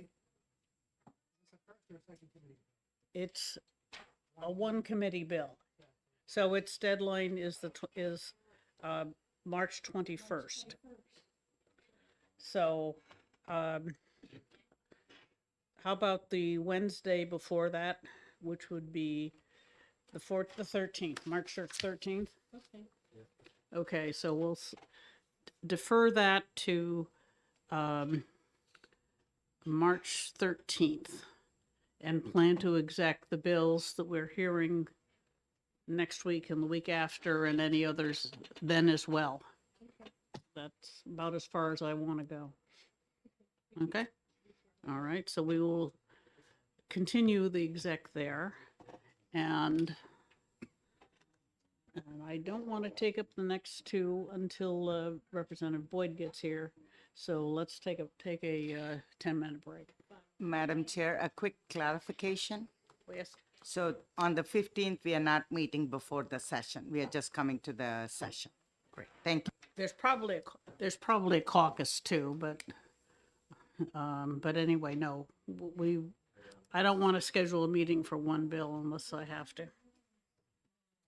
All right. Take a break. Write your committee reports.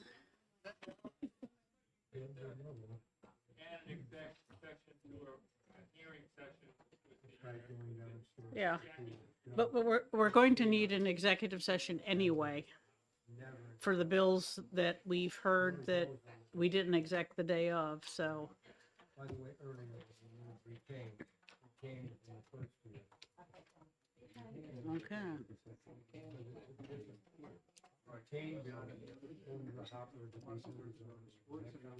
All right.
Backed by popular demand, as has been stated.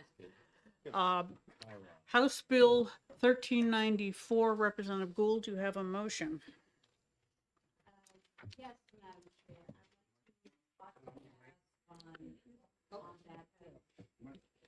I would like to present an amendment, which you have distributed. This is amendment number 0399H. If anyone doesn't have one, I've got a few spares.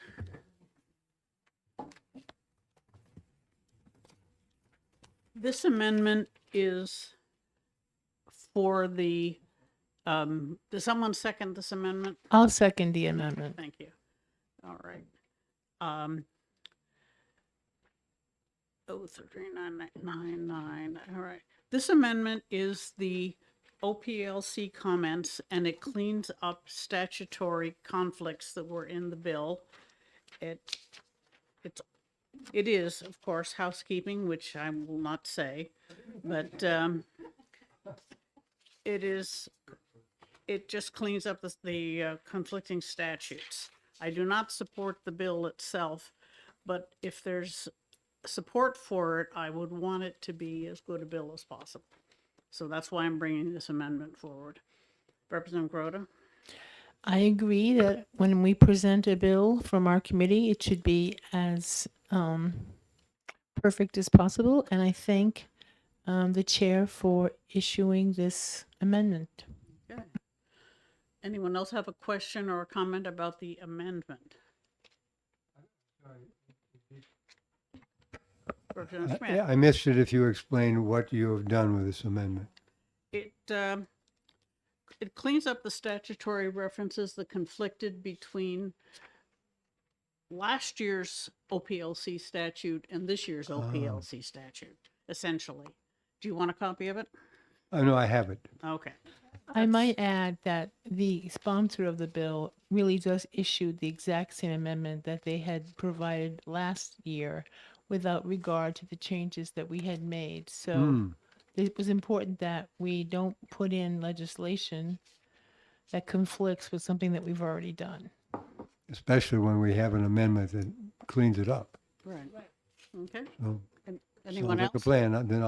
Did you get a second? Yes, Representative Grota seconded. Okay, anyone else? Questions, comments on the amendment? All right. The motion is to adopt Amendment 1394, Amendment 0399 to House Bill 1394. And the clerk can call the roll. Representative Simon. Yes. Representative Lakis. Yes. Representative Bailey. Yes. Representative Santos Sasso. Yes. Representative Dolan. Yes. Representative Popovich Mueller. Yes. Clerk votes yes. Representative Boyd. Yes. Representative Brown. Yes. Representative Grota. Yes. Representative Schmidt. Yes. Representative Goley. Yes. Representative Schuett. Yes. Representative O'Brien. Yes. Representative Davis. Yes. Representative Fitzpatrick. Yes. Representative Gould. Yes. Representative Smith. Yes. Representative Mangiapudi. Yes. And the chair. Yes. 20 yeas, 0 nay. All right, the amendment is adopted, and Representative Gould, your motion is? To pass on House Bill 1394 as amended. With amendment. With amendment. With amendment. Thank you, Yes, Representative that's Schmidt. Representative Schmidt is keeping us to the straight and narrow today. I second, Madam. Okay, so that's moved by Representative Gould, seconded by Representative Mangiapudi. Do you wish to speak to your motion? I do, Madam Chair. This bill allows the licensing of music therapists. We heard a lot of testimony before our committee in the hearing on the importance of music therapy to many different populations in our state and especially to our veterans.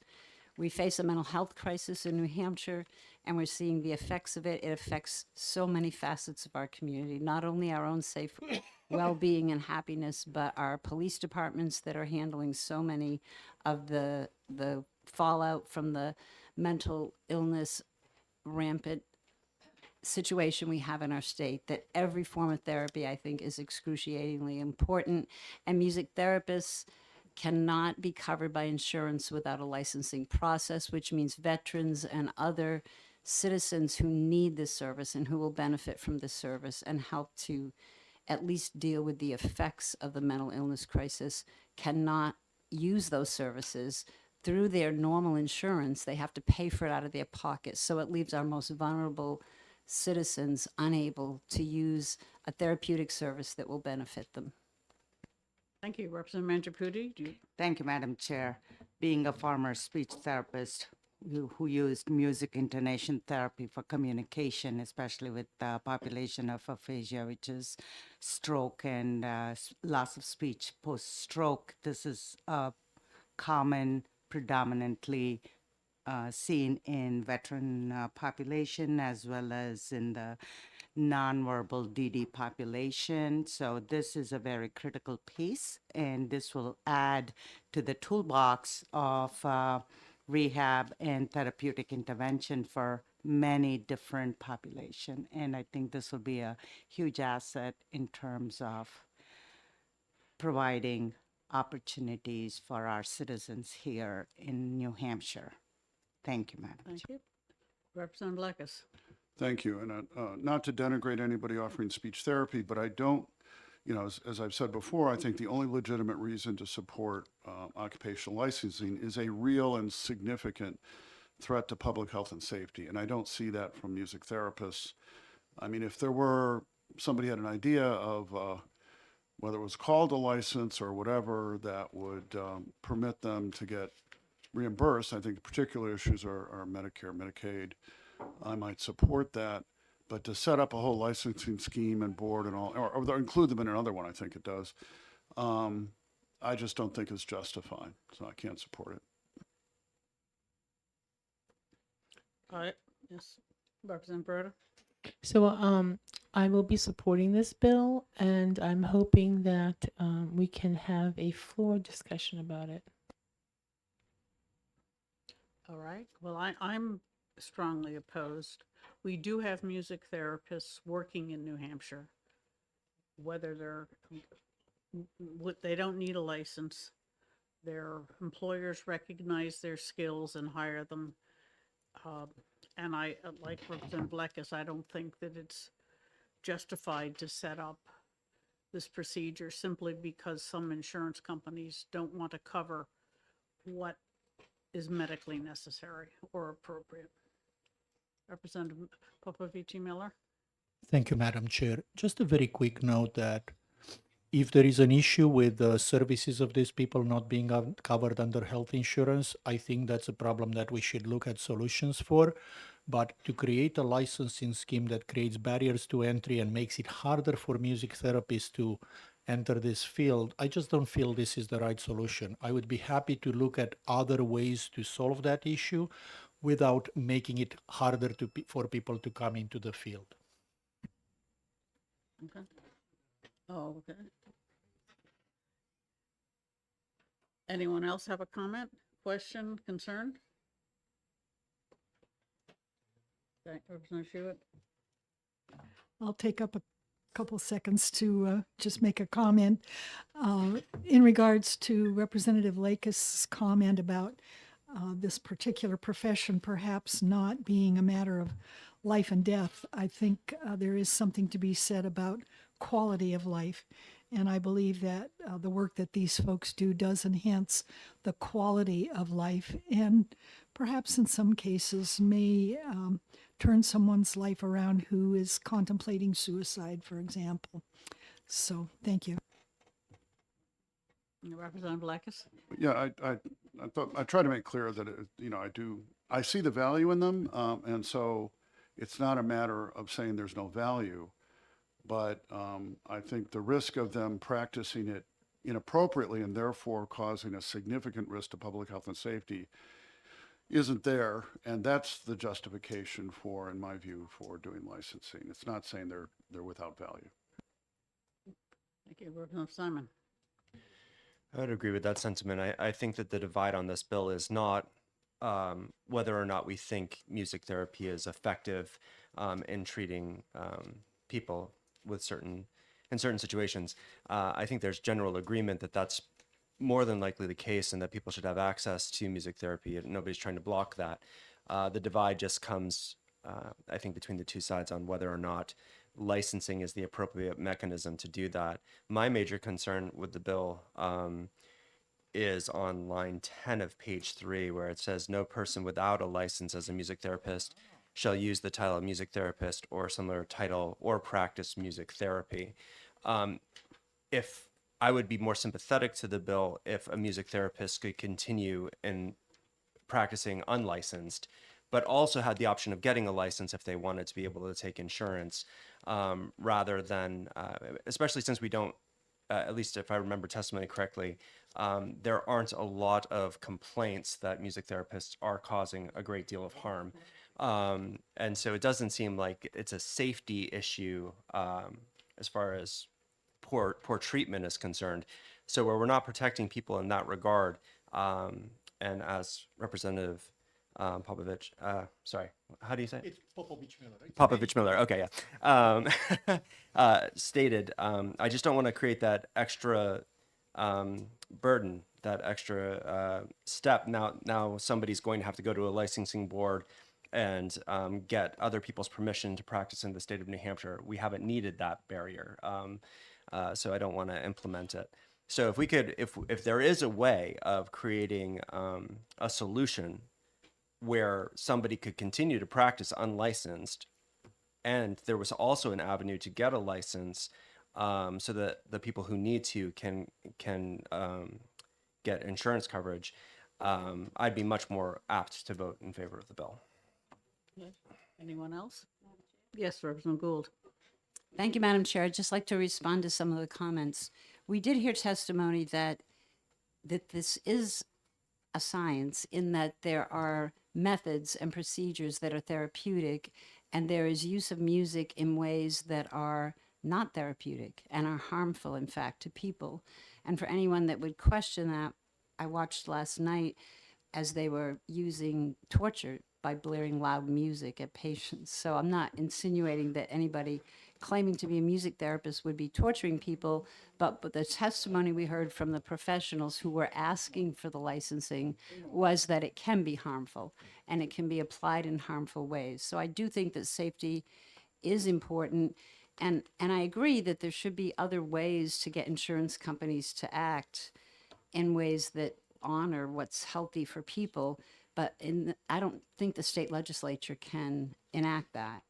But what we can do, and the way the system is set up, whether we like it or not, and I do not like it, is we can provide licensing categories for professionals who have a therapeutic milieu behind them that improves people's lives, and that when used inappropriately could harm people. And that will allow insurance companies to reimburse for their services. Okay, thank you. Anyone else? Representative Simon. Thank you, Madam Chair. Just to respond to that for clarification purposes, I don't think that what we're saying is that harm can't be done, but rather within the state of New Hampshire, is harm being done? Are we responding to real harm?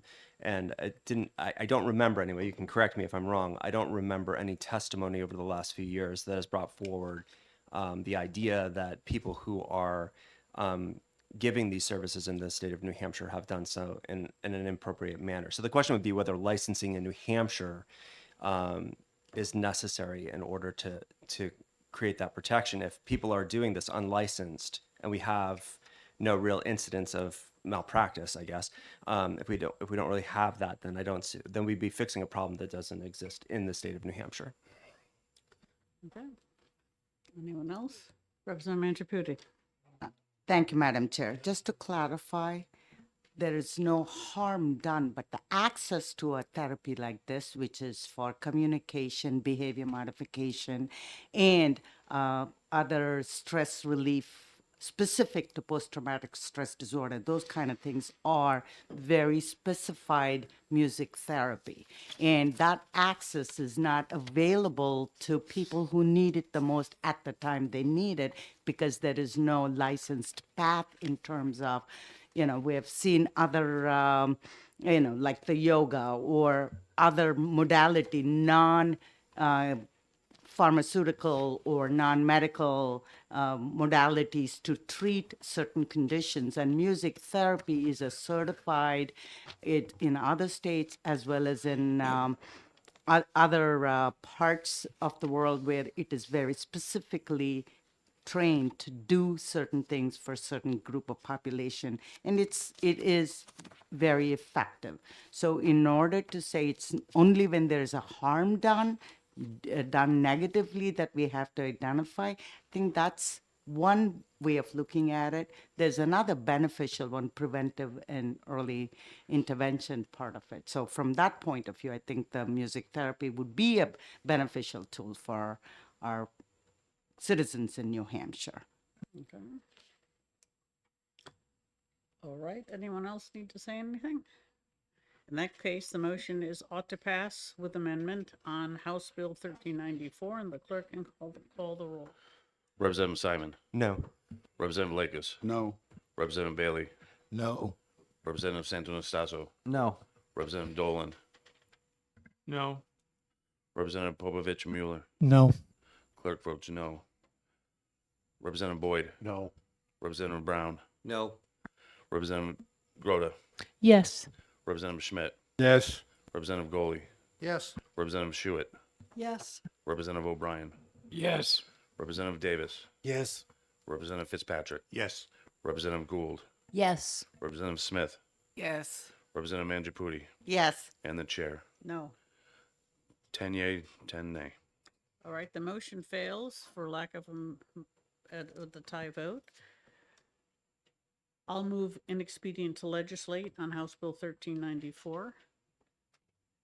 Is there a second? Okay, second by Representative Lakis. I don't think we need to rehash the discussion. Representative Lakis, do you wish to add anything? No, thank you. Okay, anyone else? All right, the motion is inexpedient to legislate on House Bill 1394, and the clerk can call the roll. Representative Simon. Yes. Representative Lakers. Yes. Representative Bailey. Yes. Representative Santonastaso. Yes. Representative Dolan. Yes. Representative Popovich Mueller. Sorry. Yes. And the clerk votes yes. Representative Boyd. Yes. Representative Brown. Yes. Representative Grota. No. Representative Schmidt. No. Representative Goley. No. Representative Schuett. No. Representative O'Brien. No. Representative Davis. No. Representative Fitzpatrick. No. Representative Gould. No. Representative Smith. No. Representative Mangiapudi. No. And the chair. Yes. 10 yes, 10 nay. All right, the motion failed 10-10. Therefore, this bill will, as expected, go to the floor without recommendation. Representative Gould, you will write the motion, the report in favor of ought to pass, and Representative Lakis and I will write the report on inexpedient to legislate. Madam Chair? Yes. Just a parliamentary question. Will the amendment that was adopted appear in the calendar? Yes, it's a Thank you. committee amendment. Thank you. Thank you, Madam Chair. I'll have that ready. Okay. What's that? Do you want me to write down your turn? Yeah, put down me. We'll take care of it. And recycle the one from last year. All right, our final bill, House Bill 1676. Representative Lakis, you have a motion and an amendment, I believe. I do. I'd like to move that we adopt Amendment 0478H to House Bill 1676. I'll second the motion. Okay. You All wish right, to speak to your motion. Right, so the original bill was to create a commission to review each of the licensing boards and issue reports and recommendations on any changes that might, the commission thinks are appropriate. And it also, to kind of move the commission along in doing their work, had repeals scheduled over some period of years of the licensing boards. Well, I never expected any of them to actually get repealed, and either the commission would do the work or somebody would put in something to get rid of the repeals. It generated a lot of concern, and I understand that. And so, among other things, this amendment removes all of the repeals. other than it repeals the Sunset Commission after 5 years. Well, it's not sunset anymore, by the way. The name and the title nowhere in there is it's sunset because it's not sunsetting anymore.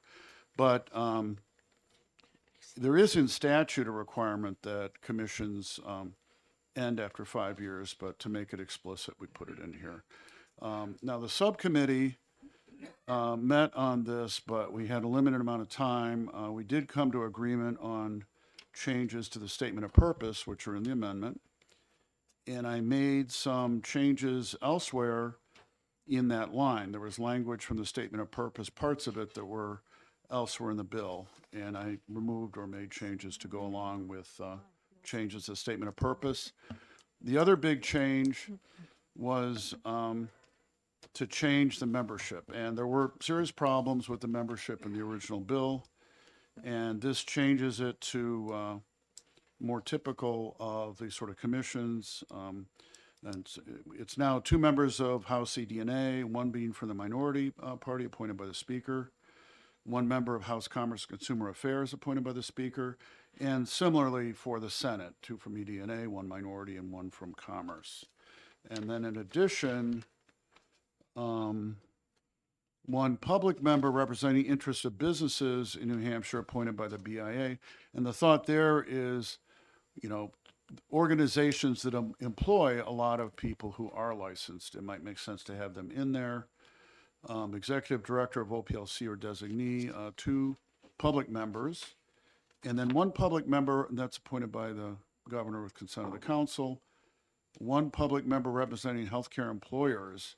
Again, since a large portion of people who are licensed work in the healthcare industry, figure that makes sense to have somebody who's involved in employing them there.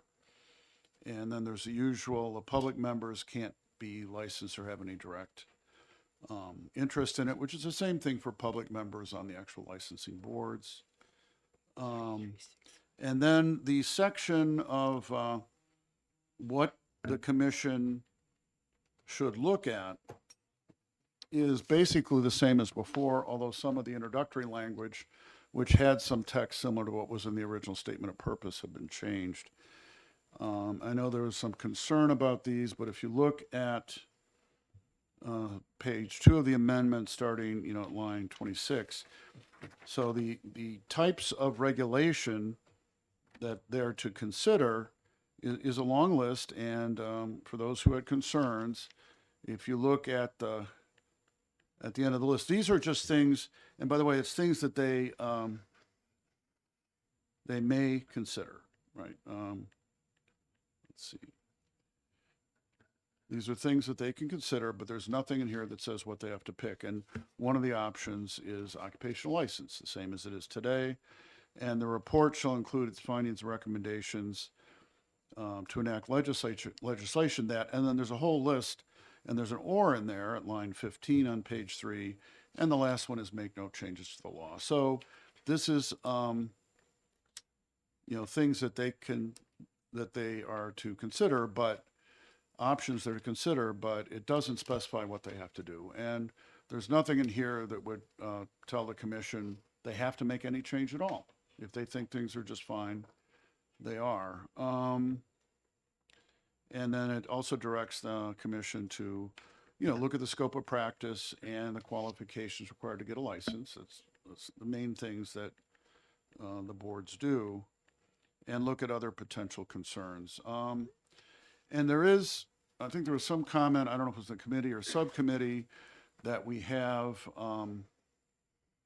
you know, the performance audits. Like we had the dental board and the mental health board.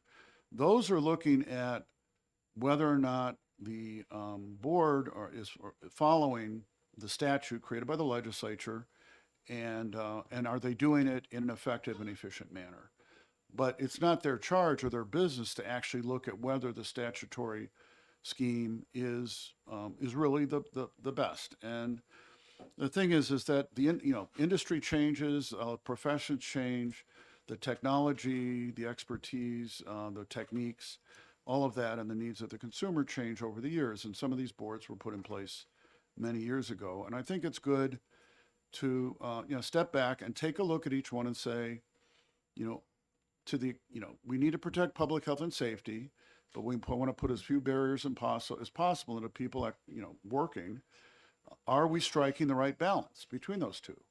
And if not, what changes should be made? And maybe the answer is, on some boards it's just fine, and maybe most of them. That would be up to the commission. And that's basically it. The commission is required to put out a report per board. There is no scheduled dates when they have to put out a report, because they can take the boards in any order they want, and I can't predict that. And so I can't say there has to be, they just have to do it before they're done.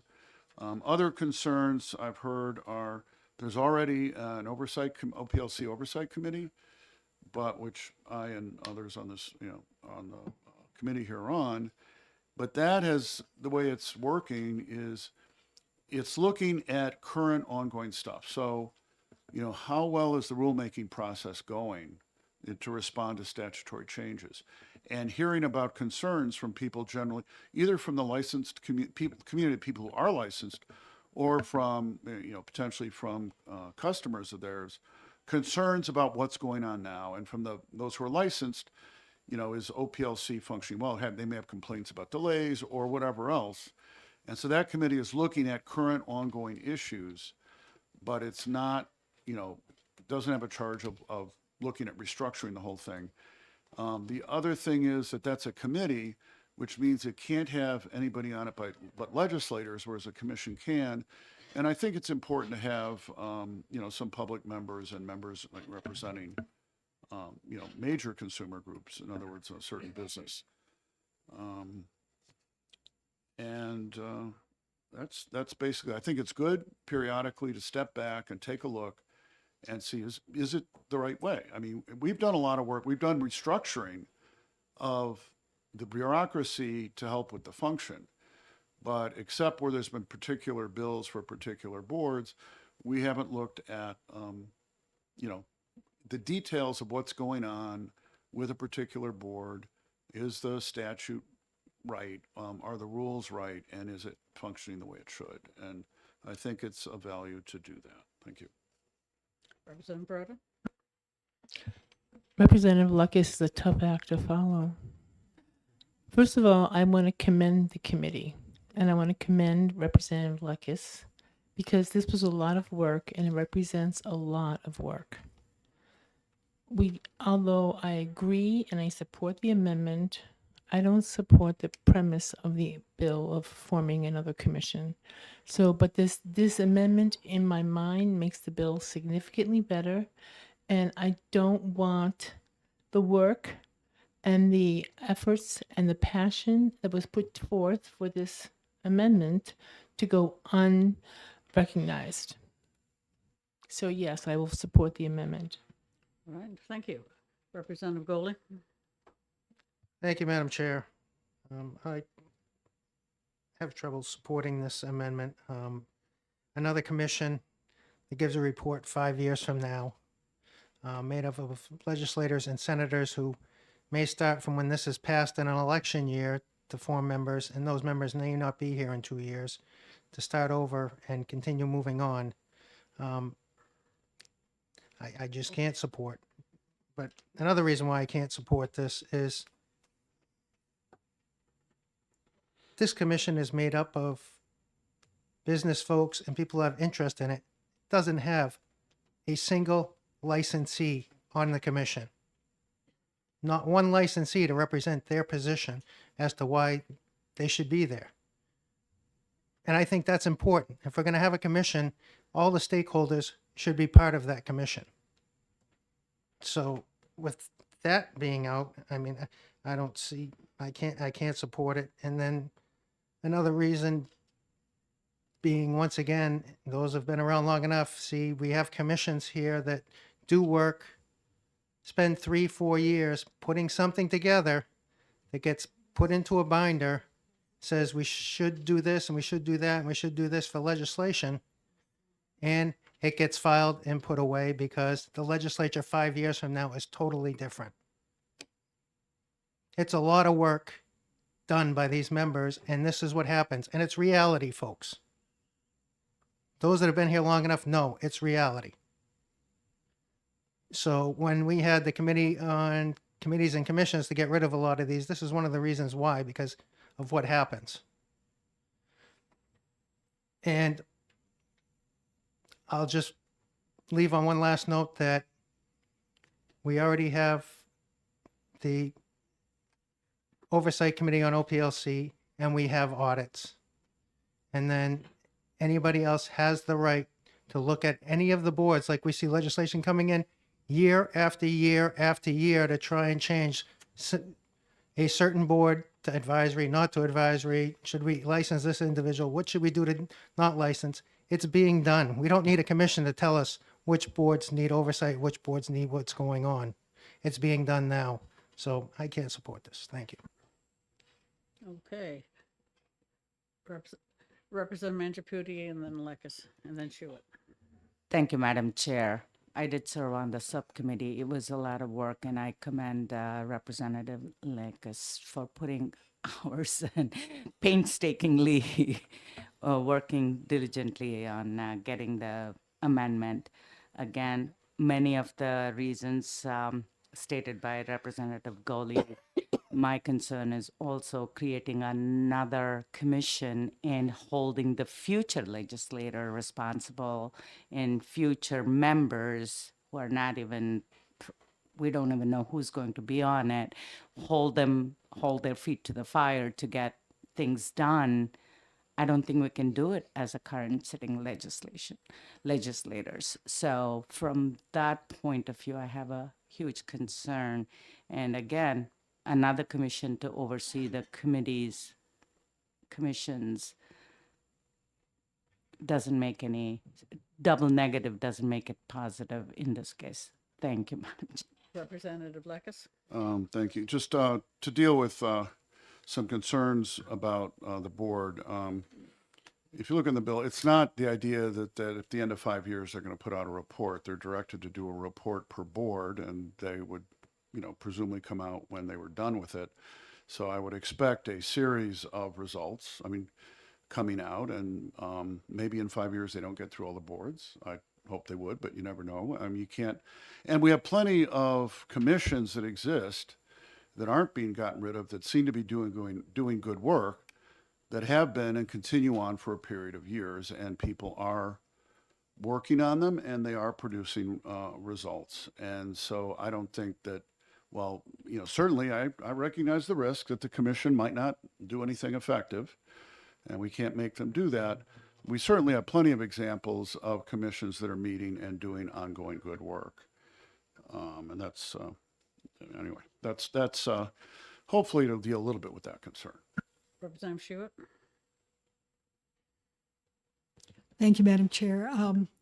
I will be supporting the amendment primarily because a lot of the language in the original bill that talked about repealing specific boards, and rightfully or not, we heard from a lot of the board members that intimidated them. So I think the amendment is an improvement to the bill. But I also feel that we probably don't need another commission. So I'm not sure that I'll be supporting the final bill. Thank you. Okay. Representative Brown. Thank you, Madam Chair. Being a first session person, I'm not sure that I would agree, because you have a lot of commissions, you can't have another one. I'm not sure that I agree with that philosophy. If you have a reason to have a commission that makes sense, I don't necessarily agree that you just don't have one because you don't want another one. And then I guess I would, if I may follow up on that, the nature of the beast of this legislature is people change every 2 years. And with respect to Representative Goli's comment, that is the nature of how it works. So if you have a commission that goes on for 5 years, it very likely is going to have new people on it. And that's kind of how it's supposed to work, I would guess. Thank you. Okay. All right. I'd like to mention one piece of testimony we got from the pharmacy board. They were updating their rules as is necessary once in a while, and they found their statutes were so convoluted that they were having trouble with it. This has happened before. I completely recodified the statute on licensing of investigators and security agents because that happened. We make changes every year, as several people have mentioned, and some of these statutes have been around for a long time, and they need to be cleaned up so that it's not entirely clear that the original concern has been met, and it's not clear that it's being implemented efficiently. There are so many things that we do that get amended and tweaked and revised and updated and amended again, that we do need to go back every once in a while and say, hey, let's take a clean look at this as a clean slate and figure out, are we doing the right thing? If we are doing the right thing, are we doing it in the best way? And I hope that that's what this commission would do. Okay. All right. Yes, Representative Goley. Thank you, Madam Chair, and I just, I don't want to let the work that Representative Leckus did go unnoticed, and I appreciate what he's trying to do. But like I said, one of my big concerns is there's no licensees on this commission, and we have businesses, we have the medical field represented, but no licensees. Thank you. Okay. And Representative Schmidt? Thank you, Madam Chair. So I also salute the tremendous amount of work that Representative Leckus has done to defang the original possible negative ramifications of what I now recognize is likely to be either called the Tedium Commission or the Air Guitar Commission, because this is largely what it's going to be. It's not that it couldn't have some beneficial effect, but this is going to be a lot of cardboard chewing for the commission. But the real negative effect of the commission is it's going to require every profession that the commission takes up to mount a defense of every aspect. It's going to waste a tremendous amount of time of the practitioners who are going to have to come in and defend their profession. So does this amendment make a momentous improvement in the original bill? Yes. So I salute my colleague, whom I respect, but I predict that this is not going to be a commission that any legislator is going to want to serve on. There are some of those, definitely. All right. Representative Leckus. First of all, thanks to everyone for their kind words. Any commission that's created, and there are plenty of them, there is the risk that the people on the commission don't do anything. We can't do anything about that. But there is evidence, there's plenty of commissions that are actually doing good work. The other thing is, because the commission is directed to look at each board, the people who are licensed from the professions, they're not all going to have to be there for their meetings when the board's taking up. When the commission is looking at particular boards, then they would have an interest in coming in, but they don't all have to be there all the time. So the other thing is that, as I've stated before, the purpose of occupational licensing is to protect public health and safety. It is not for the benefit of those licensed. Now, the commission is certainly going to need the input from people who are licensed, for their subject area knowledge, and they're going to be presumably showing up, as was mentioned, before the board, but having them actually on the commission, I don't think is appropriate. And that's the reason why. It's not disrespecting them or accusing them of anything or whatever. It's just the nature of the purpose of licensing that I don't think that that's appropriate. And because the board's supposed to put, as I said, put out a report on different commission, on different boards, then everybody doesn't have to be here, and they don't have to do one giant report at the end. And there could be an opportunity then, as reports come out on boards, that legislation could be introduced if that's what the commission recommends. Thank you. Okay. Yeah. Representative Goley, you can get their last lick. Just briefly, Madam Chair. I disagree with, because you're looking at licensing, that a licensee shouldn't be part of the commission. There are plenty of commissions out there where all stakeholders are participating on the commission. It's important that you get views from all sides when you're making those votes as a commission or a committee. So me and my colleague disagree on that. Thank you. Okay. All right, in that case, the motion is to adopt Amendment 0478H to House Bill 1676, and the clerk can call the roll. Representative Simon. Yes. Representative Lakis. Yes. Representative Bailey. Yes. Representative Santinostaso. Yes. Representative Dolan. Yeah. Representative Popovich Mueller. Yes. Clerk votes yes. Representative Boyd. Representative Brown. Yes. Representative Grota. Excuse me. Yes. Representative Schmidt. No. Representative Goley. Representative Schuett. Yes. Representative O'Brien. No. Representative Davis. Yes. Representative Fitzpatrick. Yes. Representative Gould. Yes. Representative Smith. Yes. Representative Mangiaputi. No. And the chair. Yes. 16 yea, 4 nay. Okay, the motion passes 16-4. The amendment is adopted. Representative Lekis, you have a motion. I do. I'd like to pass, move, ought to pass with amendment for House Bill 1676. Is there a second? Second. Second by Representative Brown. Okay. Any further discussion? I think, from my standpoint, I think I've covered it. Okay, Representative Brown? No? Representative Schmidt? And then Representative. Thank you, Gould. Madam Chair. So I voted against it, just kind of a protest, because again, I think the ultimate effect of the commission is going to be largely a waste of time.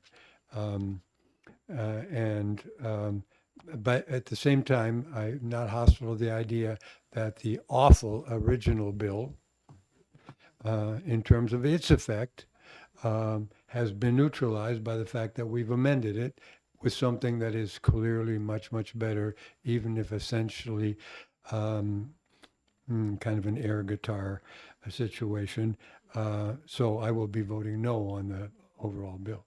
Thank you. Representative Gould? Thank you, Madam Chair. It was my great pleasure to work with Representative Lekis and the rest of the subcommittee on this amendment, and thank you everybody that voted to support it, and understand those who didn't. I wanted to point out two things. I did advocate for two of the board members, the one appointed by the Business Association and the medical person, be removed from the precluded licensing people. So we'd have two public members who were not licensed, and then the other two could be licensees from the professions. But, so we had a difference of opinion on that.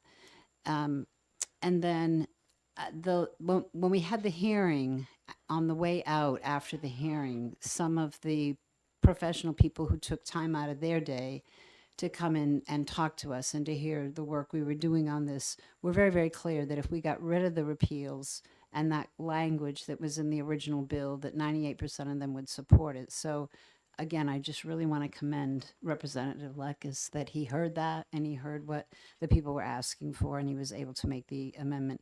At the end of the day, I really do, I listen very carefully to the work that Representative Dolan's doing on his committee. I understand that for those working committees and commissions, it's so hard to get appointments made when they have a stack of appointments they're trying to make, because we just keep growing these committees and commissions. And I've expressed some concern over that. So I probably will be voting no on this bill and hoping another solution can be brought up. Representative Mangiaputi, and then. Thank you, Dolan. Madam Chair. Thank you, Representative Lakers, for all the hard work. No disregard to all the hard work.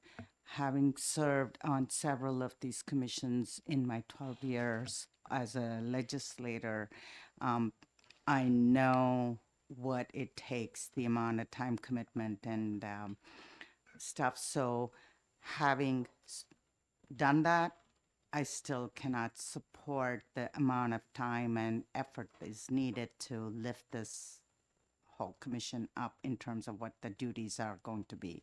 So from that point of view, I will not be able to support this bill. And I did thoroughly enjoy working and debating.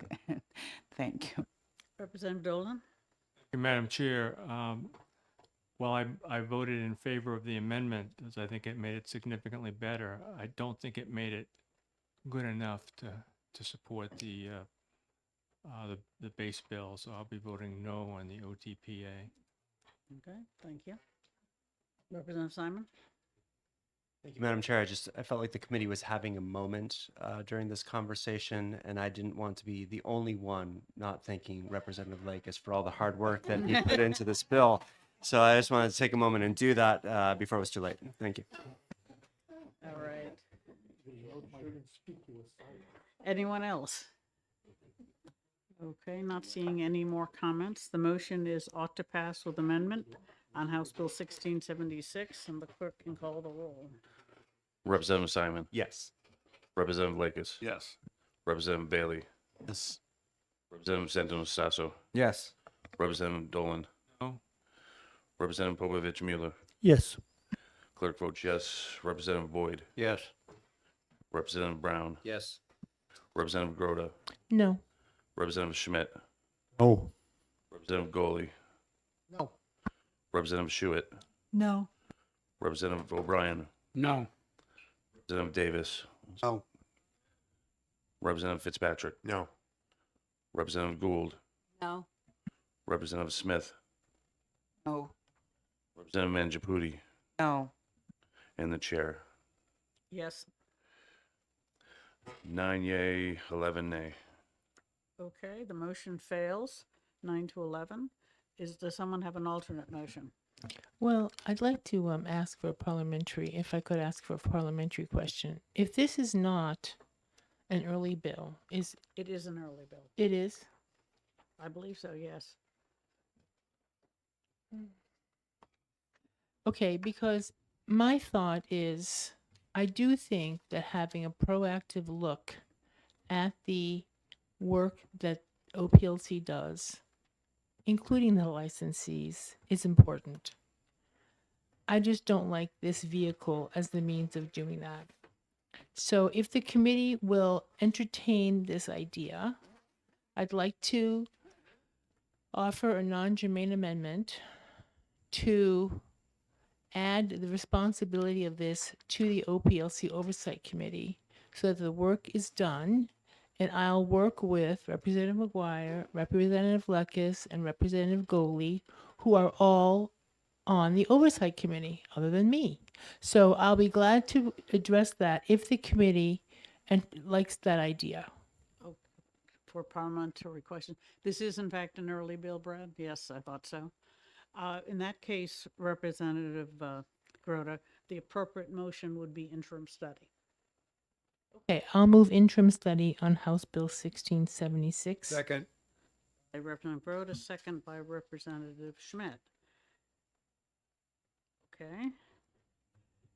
And you have spoken to your motion. Do you want to add to it? I don't want to add any more. I just would like everybody to go home by 2:30. You are such an optimist, Representative Groda. Representative Schmidt? I think that it's a step in the right direction toward what we all recognize is the paramount importance of having the OPLC Oversight Committee be extremely diligent and effective in improving the OPLC, which still needs a lot of work. Just Thank you. Anyone else wish to speak? Representative Lekis? right, just sort of a clarification for some people. By doing this rather than ITL, it means that we can consider the amendment that Representative Grota graciously suggested on another bill, whereas I think if we ITL'd it, we couldn't, and that's the big difference. Yes. Or we could consider making that amendment. We could do other things to review the structure of regulations, but it doesn't forbid us from doing anything. Representative Brown? Thank you, Madam Chair. So for my clarification, there's an oversight committee that is watching over OPLC's functions. And if this gets into that oversight committee, you would be watching OPLC to make sure that they're watching over the boards? Is that what I'm hearing? No, depending on what the amendment finally gets worked out, Okay. it could add an extra duty to it to say, pick a profession, examine the regulatory structure and say, do we need to make changes? Thank you. Okay. Anyone else? And if I might add, Yes, it would please. allow the OPLC Oversight Committee to use existing data that's been generated by audits or other types of information that's been gathered, so they become receptacle for all of the information that's been collected so far. Including performance audits, which are a vital tool which we are not using enough in this committee. Thank you. Representative Dolan? Thank you, Madam Chair. Having voted no on the OTPA motion, I will be supporting interim study that's just been proposed. I believe that this gives us an opportunity to incorporate some of the good work that's been done and at least consider it going forward. Okay, thank you. Anyone else? Okay, in that case, the motion is interim study by Representative Grota, and the clerk can call the roll. Representative Simon. Yes. Representative Lakis. Yes. Keeps cutting out. Representative Bailey. Yes. Representative Santonastasso. Yes. Representative Dolan. Yes. Representative Popovich Mueller. Yes. Clerk votes yes. Representative Boyd. Yes. Representative Brown. Yes. Representative Grota. Yes. Representative Schmidt. Yes. Representative Goley. Yes. Representative Schuett. Yes. Representative O'Brien. Yes. Representative Davis. Yes. Representative Fitzpatrick. Yes. Representative Gould. Yes. Representative Smith. Yes. Representative Mangiaputi. Yes. And the chair. Yes. 20 yeas, 0 nay. All right. Does anyone object to consent? The motion passes. Okay, seeing none, we will put that one on consent. Thank you all for your work. Those of you who have not made motions and do not owe committee reports or have already turned them in, thank you, Representative Davis. Thank you, Representative Goley. No, you didn't make any motion, sorry. Representative Schuett and others, and Representative Schmidt, yes. You too, yes. Thank you for coming in, and we will see you tomorrow in session. If you Madam still Chair. owe a committee report, please turn it in this immediately. Madam Chair, Yes. if I may, everyone, before you leave, I would just like to congratulate our chair. We have completed the work on our early bills, and we had a slew of them. And it took an effort on everyone's part, but it was mainly her organization that made it happen. So thank you.